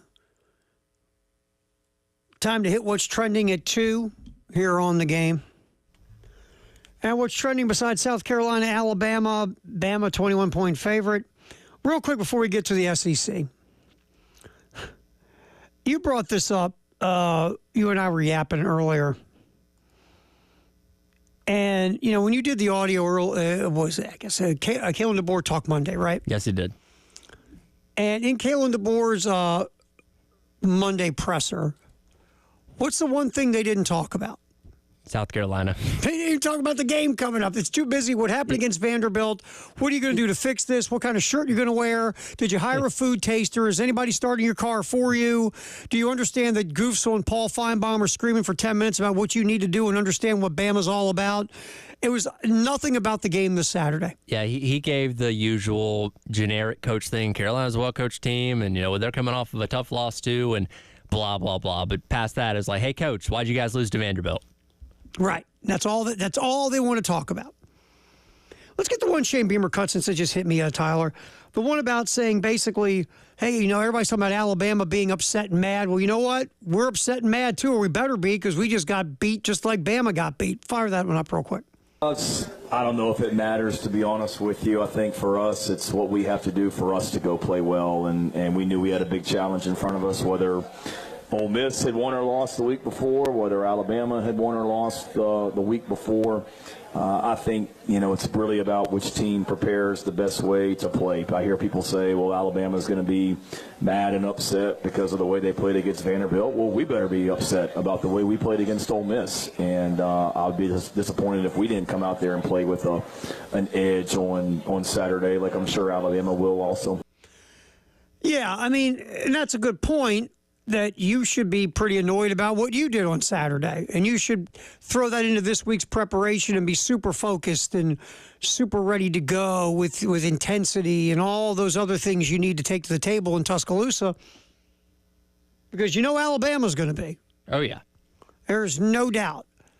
And I'm not going to say this tells you a lot about both teams, but just who took that loss and got themselves focused because they were so annoyed how they played on Saturday. And Shane's right. That can only carry you so far, right? I mean, like anything. If you didn't do something well, you have a surge of adrenaline the next time, right? That I'm not going to screw it up. You should. Now, that can carry you a little bit, right, if you care. Yeah, definitely so. But that's not going to sustain you, right? Right. At some point, what we talked about earlier, and Shane brought this up last night also in Carolina Calls with Todd Ellis, details.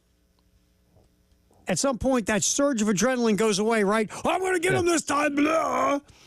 And now you got to get back to what? The boring job of the details. Exactly. And look, there's something to be said about playing with your hair on fire, but sometimes you can get too far over your skis and make mistakes. So I'm glad that you're going to be motivated and fired up because, yeah, you got embarrassed by Ole Miss last week. That doesn't mean you're going to play perfect on Saturday. You still need to do that if you're going to beat this Alabama team. Now, what you want to take that feeling, the unacceptable feeling of how you played against Ole Miss, and throw it in your preparation. Throw it and get them prepared. Making sure you're hitting the details. Making sure you're, what's that old dumb saying that my Uncle Woodrow, cross all your I's and dot your T's and dot your T's and cross your I's or whatever. Yeah. Make sure everything you're doing, you are focused to the 100 and millionth percent. Take that feeling and throw it into that. Not I'm going to go out here and hit somebody because I'm so angry. That's going to last till somebody knocks the heck out of you, right? Sure. You got to take your, like my dad used to always go, take all that emotion about being sad or angry or upset or crying or breaking stuff and put it into not letting it happen to you again.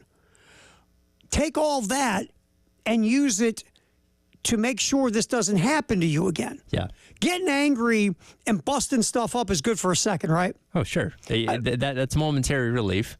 Yeah, but then what happens after that? You have the consequences of whatever you broke. You got to clean it up. Exactly. Yeah.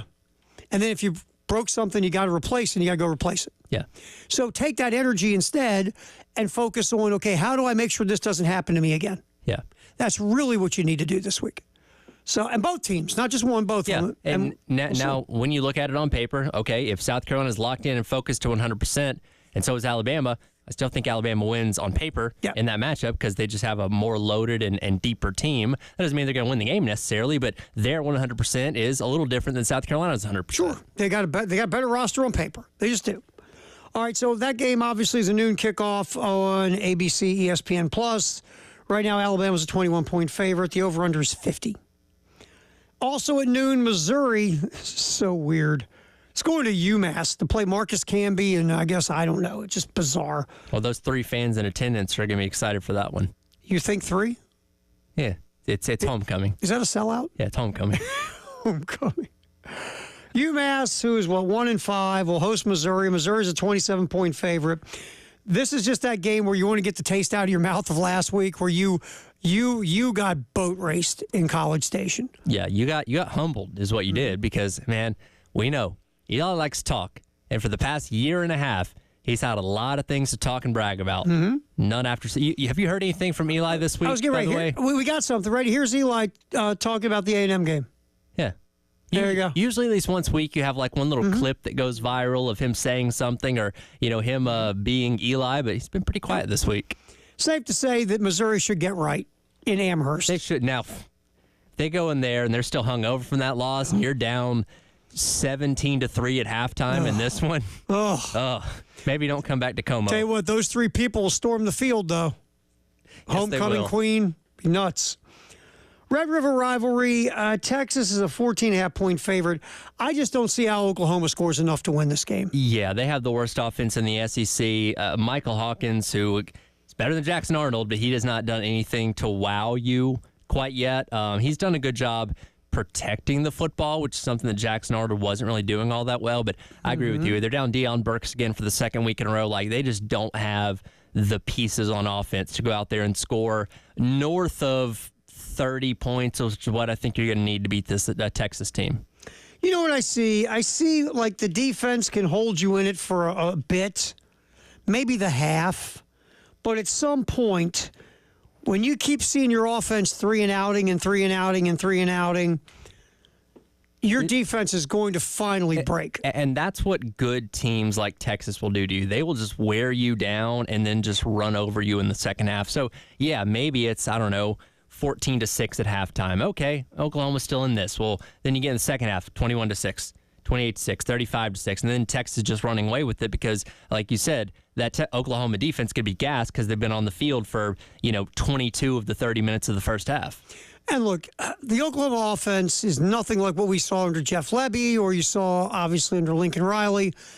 And look, Seth Luttrell, the jury's still out what that offense is going to be, and you heard some really shake your head comments, Brent Venables, in the offseason. Basically, we're going to play more to our defense. We want to run the ball more, and we want to change up not as many bubble screens and all this.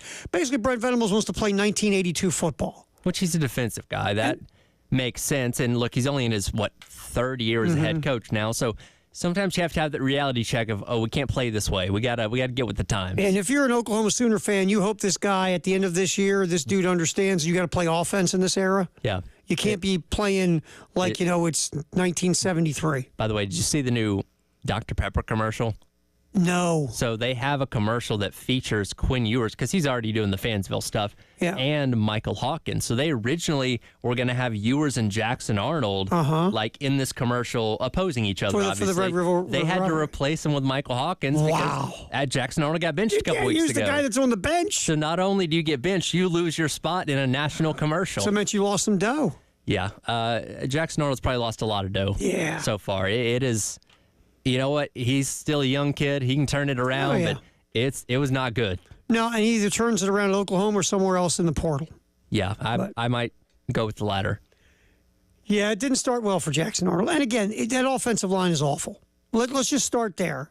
Watching offensive line play here at South Carolina, you understand if your offensive line is not solid, you're in trouble. Well, and they went out and rebuilt their entire offensive line in the transfer portal this offseason. I was assuming a place like Colorado that doesn't always guarantee you success. I don't care how good those guys were individually at their prior schools.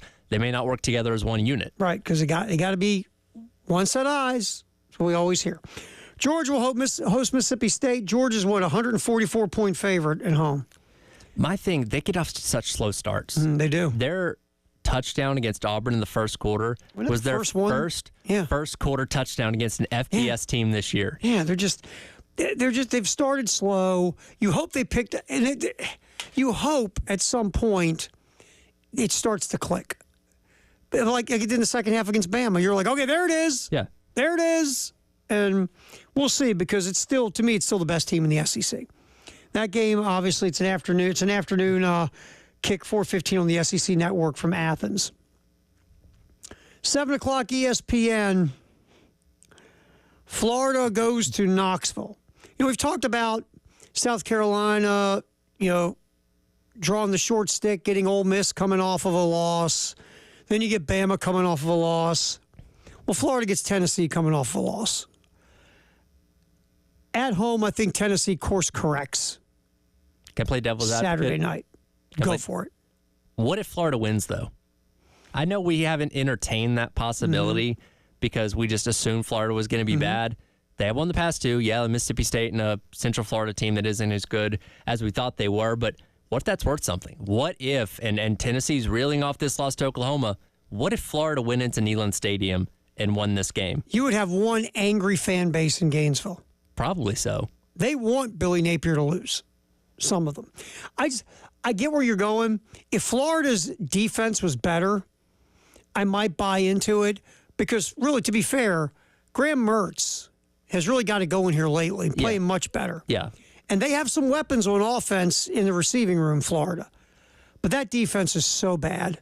I just think Tennessee's going to carve it up. Yeah, and I probably think that Tennessee's going to win this game, but I don't know. It's been a weird year, man. Well, we'll get to the Billy Connolly this hour, his trifecta. Someone's going to get beat. Yep. It worked last week. Tennessee was the one that got beat. That's right. I find it hard to believe that Florida could stop Tennessee enough. But that being said, let's say Florida does win for fun. Yeah, there's people in Gainesville who are not going to be happy. They want Billy Napier out. Yeah. Well, they were determined on that before the season started. Yeah, and then the start when, yes, thank God. Because they want to go out and get the guy that Florida should have to be Florida again, and they've pretty much figured it's not Billy Napier. LSU hosts Ole Miss. This is a barn burner. Number 9 Ole Miss goes to number 13 LSU. I'll be honest with you. You can make a case on both sides of this thing. Ole Miss probably better on paper all the way around than LSU, but the game is in Death Valley. Mm-hmm. And I'll be honest with you, I don't really trust Ole Miss. Forget Saturday for a minute. We're going to see what happens, man. I feel very confident in LSU, and here is why. First of all, Ole Miss has not won in Baton Rouge since 2008. Mm-hmm. LSU is coming off of a bye week and playing South Alabama the week before. So they've essentially had 2 weeks without much. And they crushed South Alabama. They crushed South Alabama. Ole Miss got upset by Kentucky. Ole Miss hasn't had a bye week, by the way, at all this season. And then they came here and played South Carolina. Yeah, they made routine work of it, but still, they've been playing games the past 2 weeks. Death Valley at night on a Saturday is a very tough place to win. I know Ole Miss is the favorite by the line, but this screams LSU to me. I took LSU in our picks for Gamecock Central because the game's in Death Valley and it's a night game. And I just don't really look. Ole Miss is talented, man. But I just think LSU at home. LSU's got dudes too, and their defense has been better. LSU, ever since that loss to Southern Cal, has been quietly handling their business. Yes, not getting a lot of headlines, but they've been doing what they need to do. By the way, Vanderbilt does lose at Kentucky. Oh, I am definitely predicting that. All right, we'll continue talking South Carolina, Bama, and look at the top 25 next as we are rolling through a Football Friday, which is trending at 2 right here on The Game.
What's trending at 2, sponsored by Traditions Fine Jewelry and Gamecock Traditions here on the Game on Football Friday. Terry Ford, Tyler Head.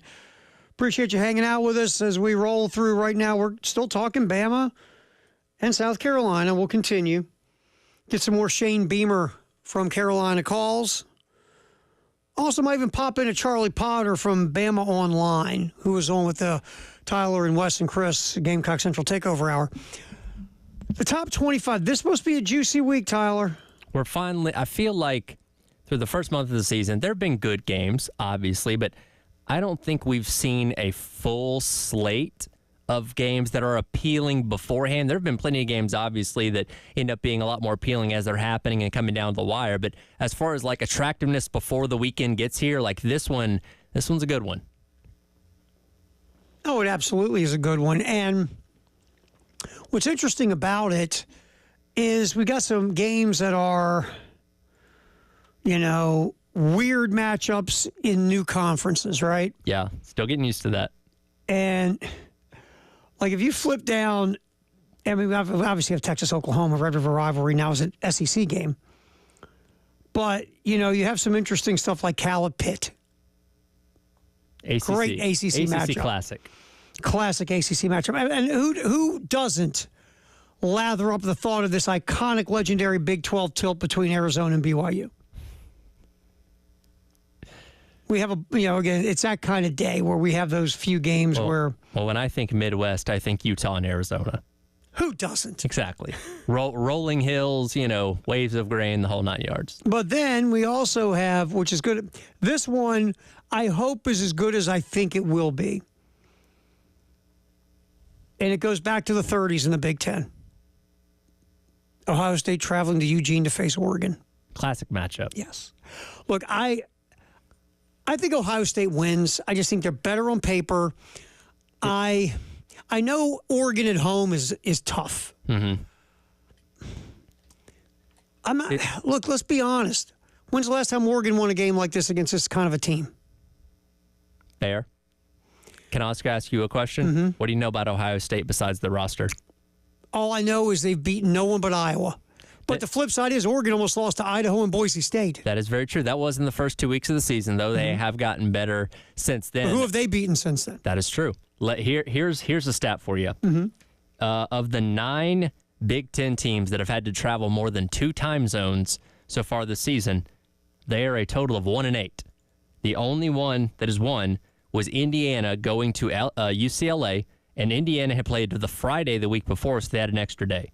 That's the only team to win traveling across 2 time zones. So the old time zone, which bugaboo. Think about that, because that's, I don't know, I've never flown that way, but that's a couple hours worth of flight. You're going to a completely different side of the country. You're dealing with a 2 hours time difference if you're in, Central Ohio going to Eugene, Oregon. Like, that stuff has an effect. And that's something that I was curious to see with these new coast-to-coast conferences is how do these college students who have a lot of other stuff going on during the week adapt to traveling that far? It's a thing. Remember, it was always a thing in the NFL traveling west to east. Yeah. It's always been a thing. Not as much of a thing lately, but it's still a thing going West Coast, East Coast because you're playing early, especially a 1 o'clock kickoff in the NFL. Right. Because your body clock is like, why are we hitting each other at 10 a.m.? Yep. This is weird. So it's going to be worth looking at the end of the season what the records are traveling coast to coast for these teams. Now, Stanford went from West Coast to East Coast and beat Syracuse. They did. But I do want to see the numbers when it all breaks down, especially the first year when you're right. These guys aren't used to it. And that might be a thing on Saturday for Ohio State. We'll see. I'll give you one for Ohio State, too. Will Howard in a game this big. Will Howard's never played in a game this big, the quarterback of Ohio State. No, he hasn't. The thing you're hoping if you're Ohio State, you got so many NFL weapons around him that not even Will Howard could screw this up. Ron Howard could be the quarterback, for the love of God. Right. But if Oregon won, would I be shocked? No, not at all. The winner of this game puts themselves in a really nice spot. They obviously do. Here's the funny part. If both these teams end up being as good as we both think they are, this could be the first of 3 times these two teams play each other. Because you can rematch in the Big Ten championship game, and you can rematch again in the national, or not the national championship, but the college football playoff. How much fun would that be? That'd be crazy. So we will see. Remember, Oregon, the one thing about Oregon, as good as they have been over the last so many years, they fall short in big games. It's what they did it last year. Dan Lanning, they lost to UW multiple times last year. Yep. Or Oregon's in the college football playoff. You win the Pac-12 championship game that you lost. That crazy game, that game was at UW or was it Eugene last year? It was at UW where they missed the field goal. Remember, they went for it on fourth down, That's multiple right. times? Yeah, they went for it on fourth down a couple times, one time before halftime, and then got set up and missed the field goal at the end of the game. So they kind of were their own worst enemy in that first game. Second game, they just got beat. Yeah. So we'll see if Oregon can get over the hump and win a game of this magnitude. Again, if you're Ryan Day and you lose this game, the good news is it's a 12-team playoff. It is. But if you lose still this can get game, in. you still, let's face it. Ohio State fans look at it this way. Okay, Ryan Day beats everybody but Michigan and anybody who plays in the college football playoff. At least in the past handful of years, yes. So you go to Eugene and you get beat by Oregon. Even though Oregon's really good on paper, still. By the way, I think Ryan Day is going to be able to beat Michigan this year. Just a hunch. You think? I think. Could you see losing that game this year? If he does not, he may as well go ahead and resign that day. I mean, Michigan might as well run the wishbone, right? You want to talk about going back to the 1930s? Michigan looks like it's playing a great defense, which we kind of assumed was going to be the case, but you got quarterbacks that struggle to throw the forward pass. Well, you and I have had this conversation. What kind of arrogance do you have at Michigan to run that quarterback room on the field this year? It's unacceptable. Unacceptable. Unacceptable. All Can right. you find Also, anybody in the portal? that's my point. Your arrogance of not even chasing it. I never heard them chasing anyone in the portal. Not to my knowledge. Not at all. All right. Also, isn't it interesting what's happened? Matt Campbell's a hot coaching candidate again. Iowa State's undefeated. They're 11th ranked in the country. They go to Morgantown to face a West Virginia team that could beat them. West Virginia is playing to their level of how good they can be. Yep. They can beat anybody in the Big 12. Problem is West Virginia going to play to that level on Saturday. We'll see. But Iowa State's undefeated. Matt Campbell coaching rumors. Every single year. Will start really cooking. Matt Campbell is your buddy that doesn't really study for the test, but always ends up getting like a 95 or 100. And you're like, how do you do it? And I don't know. I just kind of do it. All right. Number 15, Kansas State goes to Boulder. Colorado got a win over Central Florida. Now everybody wants to be goo-goo over Colorado. I think that says more about Central Florida, not to be mean. If Colorado beats Kansas State in Boulder, I might start trying to take them kind of almost half serious. Yeah, that'll put Colorado in the top 25, and they'll be 5-1 on the season in a very wide open Big 12. At that point, you have to entertain the possibility, like, okay, this team might actually be something. Because Kansas State, after getting demolished by BYU a couple weeks ago, righted the ship last time out against Oklahoma State. By the way, the Big 12 is as kooky as we thought it was going to be. The Big 12 may as well be a gigantic field. It's that open. It is hilarious what's going on in the Big 12. All right. Greatest day in the history of the world. We'll check that October 11th for a minute or two, and then we'll get back to listening to Shane Beamer from Carolina Calls and Charlie Potter from Bama Online as we get you ready for the Gamecocks and the Tide. Again, noon kickoff on the game in Columbia and Myrtle Beach. We start our local pregame show at 7 a.m. You got the coffee, Three right? poor schlubs, Terry Ford, Tyler Head, and David Dare. We'll get you cooking at 7. Maybe just let Dave do it. You know, I think that would be good. Just talk about how much he hates Clemson for 2 hours. And his favorite guitars. There you go. Great pregame show. All right, greatest day in the history of the world, October 11th, next on the halftime show on a Football Friday here on the game.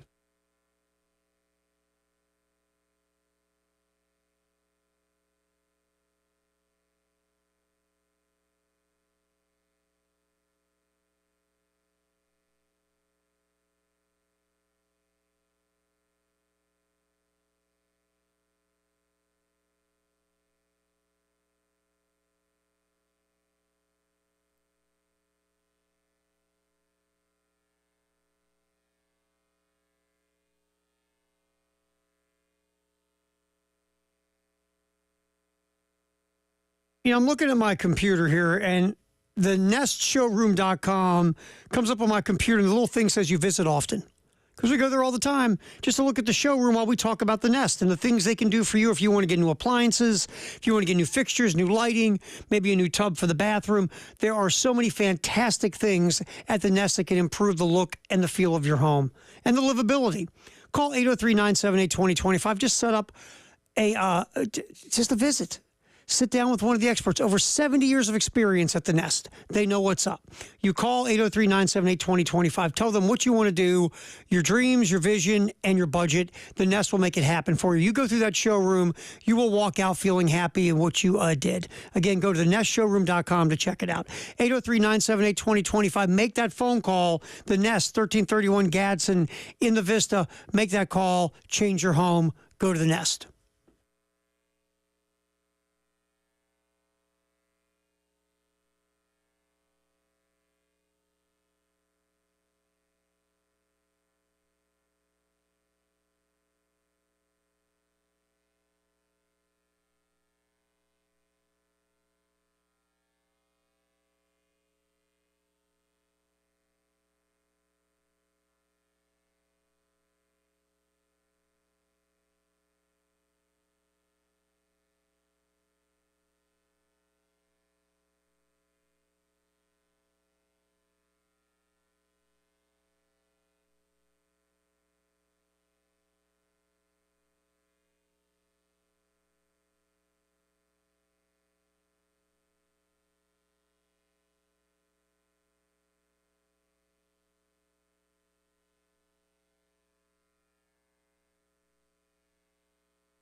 Time to check the greatest day in the history of the world on the game. All right. Greatest day in the history of the world on this day. We got to go old school. This is a good one. 1920, Tyler. Cleveland Indian infielder Bill Wambanas completes the only unassisted triple play in World Series history. Why did athletes back then have cooler names? Wambanas? Wambanas. That's a great last name. And it's interesting how it's spelled W-A-M-B Ready for this? SGANSS. Okay. It makes no sense. Unassisted triple, though. Yeah, unassisted triple play, 1920. Caught a line drive. Indians are playing in the World Series. 1920 World Series. He catches a line drive, steps on second base, and then tags the runner from first. Completes the only unassisted triple play in World Series history. Don't see too many of those. Nope. I don't. Cleveland and Brooklyn were playing in that 1920 World Series. I'm trying to think the last time I actually saw a triple play. By the way, Wambanas was presented with a medal from Cleveland fans to commemorate the unassisted triple play. Okay. Unassisted triple plays you don't see. You see a triple play a few a year, I'll but say triple plays themselves are hard, very rare. but unassisted, that's special. All right, so post-MLB career, this is another interesting part. He managed 4 seasons in the All-American Girls Professional Baseball League. Yes, he managed Madonna, Rosie O'Donnell. Okay. So he was a manager in that league with Tom Hanks. There's no crying in that league. Not apparently. at all. Heck no. He managed the Fort Wayne Daisies, the Muskegon Lassies, the Lassies. He was recognized in the Baseball Hall of Fame as being part of the All-American Girls Professional Baseball League, Willie Wambanas. So there's your old school there, Tyler Head. Some say it was a league of their own. Oh, I'm going to pretend you didn't do that. I'm really going to pretend you didn't do that. I couldn't resist. A couple more real quick, then we'll get back to Bama and South Carolina. 1981 Southern Cal's Marcus Allen runs for 211 yards, his 5th straight 200-yard-plus rushing game in a 13-10 loss to Arizona. You know what's sad? Marcus Allen obviously won a Heisman Trophy. Marcus Allen was a heck of a running back in the NFL, one of the most iconic Super Bowl touchdown runs you'll ever see against Washington. But if you say somebody Marcus Allen, they'll go, oh, yeah, that's right, the O.J. thing. When he hanging out with O.J.'s wife? Yeah. That's the world we live in. If you're Marcus Allen, you're known for that. All right, a couple more really quick. This is interesting. 1998, New Hampshire's Jerry Azuma, who played in the NFL, becomes the first back in NCAA Division Division 1 AA history to run for more than 1,000 yards in 4 consecutive seasons. Wow. And the New England Patriots, they won their 19th straight game, setting an NFL record for consecutive wins if you count the playoffs by beating Miami. There, some of the stuff.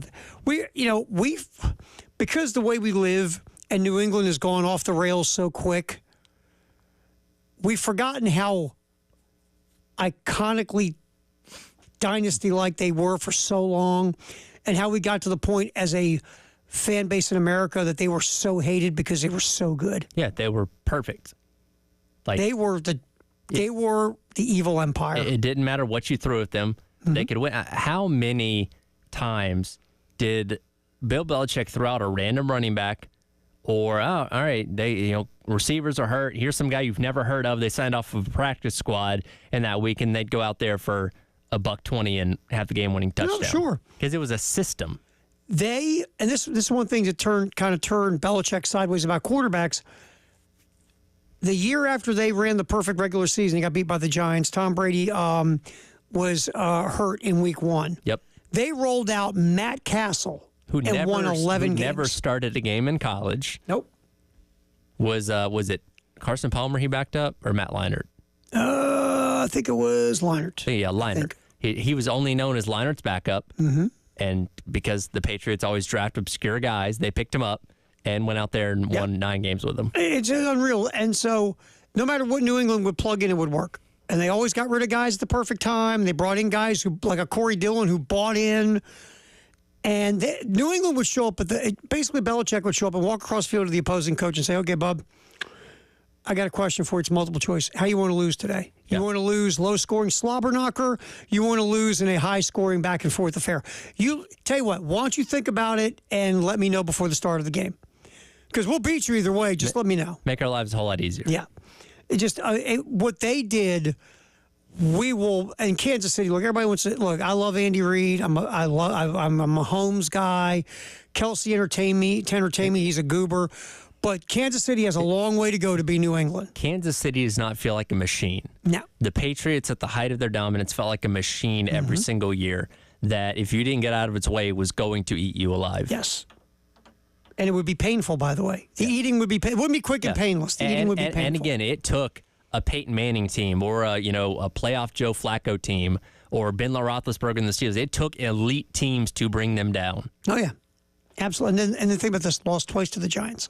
Which is, hey, listen, playoff Eli Manning is a different type of Those Eli 2 Manning. years. Those 2 years. He was something else in the postseason, and that Giant front four. If the Giants don't win those 2 Super Bowls, I don't think Eli Manning will go in the Hall of Fame. No, we're not having a conversation about him being. Because of just that alone, He's a first ballot guy. He's a first ballot guy. Yeah. But if nothing else, for beating the undefeated Patriots. I've said this forever. Watching Eli Manning, I never said, "Wow, that's a Hall of Fame quarterback." Yeah, but he will be a first ballot Hall of Fame quarterback. Totally. All right, that was a great day in the history of the world. Appreciate you hanging for that. Okay, let's flip back to a Football Friday here on the game. Shane Beamer, let's grab this real quick, Tyler. Here's Shane basically just talking about Lenore Sellers. It's cut 9. Just his quarterback had a rough go last Saturday. Did some good things, but also had some struggles. Here's Shane Beamer talking about Lenore Sellers after 3.5 games. Continues to progress. We all know when he got hurt against LSU, he was playing really, really well that day, and then missed the Akron game and came back last week against a really good defense at all 3 levels. I mean, they're Ole Miss. I mean, they have size at the corner position. They're really good at corner. And they're really good on the defensive line, as we all know. So he faced a really good defense last week and did some good things. And you're right. I mean, he's been around here, but he's really still, from a playing time standpoint, he's really still a freshman. And he's only playing now in his, 4th, 5th game, whatever it is, as a quarterback. So he continues to get better. I think he'll tell you that I think as he gets more and more experience, the decision-making, the quickness that he gets rid of the ball with, how fast the ball comes out, the decision-making, where he's going with the ball, he'll continue to get better and better and faster with that. But pleased with his progress. Well, and that's the thing is you can almost watch him, how he is still developing in progressions and, reads and things of that nature. And that's why, yes, he does hold the ball longer times. The other thing, too, is guys aren't getting open at times. They brought that up during the game Saturday on the broadcast against Ole Miss. That receivers aren't consistently winning and getting open and getting separation. So, again, this thing takes some time. I know the little bit we saw Lenore Sellers last year, everybody thought, well, this guy's just going to step in and be Superman. It's not that easy. No. And again, going back to our conversation earlier of, everybody obviously being rightfully critical of Dow Loggins, how much is he having to hold back because he doesn't want to put Sellers in these spots where he could be prone to throwing interceptions or turning the ball over, whatever it may be. Like there's a lot of nuance to this when you dive into it. Yes, and one guy I want to get to this really quick, Charlie Potter, Bama Online, a guy obviously you got to keep an eye on for Alabama's freshman wide receiver Ryan Williams, who has been scorching everyone. Cut 16 about Ryan Williams. Yeah, I mean, his start is better than any that I've seen, and Alabama's had some stud freshman wide receivers. You think back to Amari Cooper. I wasn't covering the team for Julio Jones, but obviously Julio's a difference maker, just him getting on campus. I think you look at the trio back when Tua was the quarterback, and obviously Devontae Smith went on to win the Heisman Trophy. Jalen Waddle was great as a freshman. But, it's obviously – I don't think we're going to see Ryan Williams just tail off. I don't think this is the end of Ryan Williams. But, we want to see what happens the next couple of years. But just in terms of the start, it's unprecedented. I keep, waiting for him not to score a touchdown, not just score a touchdown, but score an explosive touchdown, one that's going to make the top 10 on SportsCenter every night. And it hasn't happened yet. He leads the nation in several categories. He's averaging almost 30 yards a catch. He's been, like you said, he's been incredible, really unbelievable. And the connection that he and Jalen Milroe have is pretty special too. You can tell that Jalen trusts him. And as a 17-year-old, I know people have heard that a million times now. They've tuned in these broadcasts, his age, but to have that from a veteran quarterback, I think says a lot, not only about him as a playmaker, but, just him as a mature individual. So, yeah, he's been special, and we'll see if he can make it 6 games in a row with an explosive touchdown this week. It's going to be the matchups. The South Carolina corners against Ryan Williams will be huge. Firehouse Up text the hour coming up next at 803-404-6100. A Football Friday. Terry Ford, Tyler Head, halftime show on the game.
All right, our Firehouse Sub text the hour. We'll get to that 803-404-6100 on a football Friday. Jay Phillips hanging out with us in his USA, baby. It's a USA. Tomorrow, Mauricio Pochettino makes his managerial debut for the United States. I'm very excited.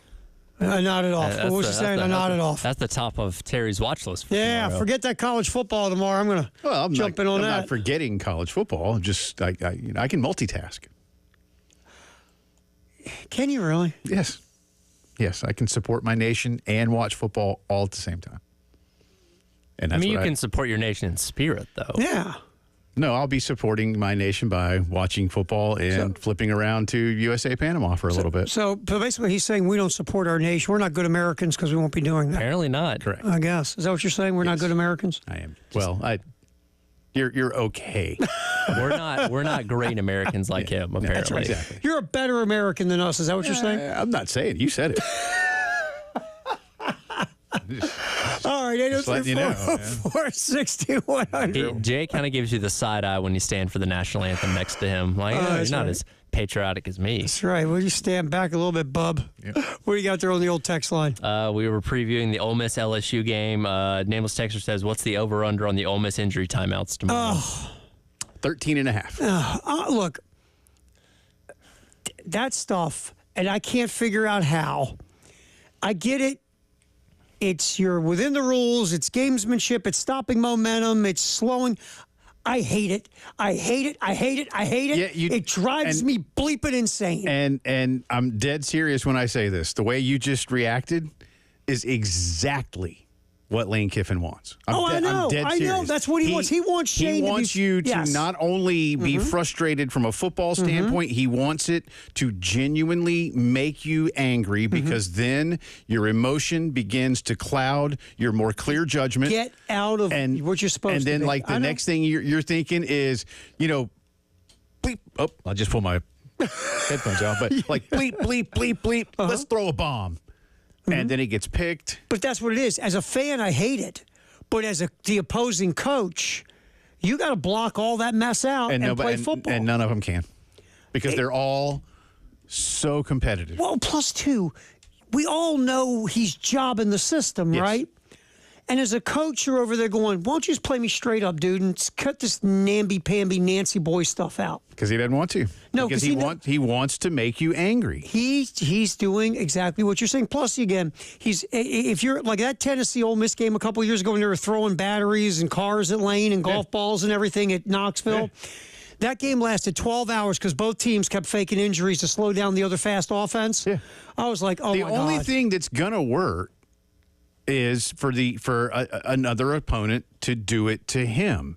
And it won't make him stop. Oh, no. But it would ultimately, I think, get back under his skin. Listen, Ryan McGee has told this story. You might have heard it because I know you know Ryan pretty well too, Tyler.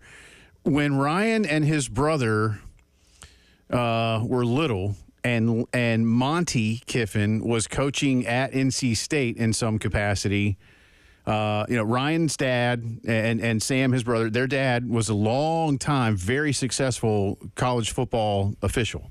He was also a college president, right. but he was a very, very respected football official.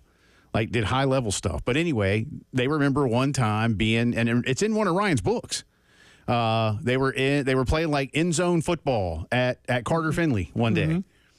And he said that there was this punky little kid who would whine about everything and stomp around and want to get his way and try to make everybody upset. And he put two and two together years later that whiny, punky little kid playing football in the end zone one day with him was Lane Kiffin.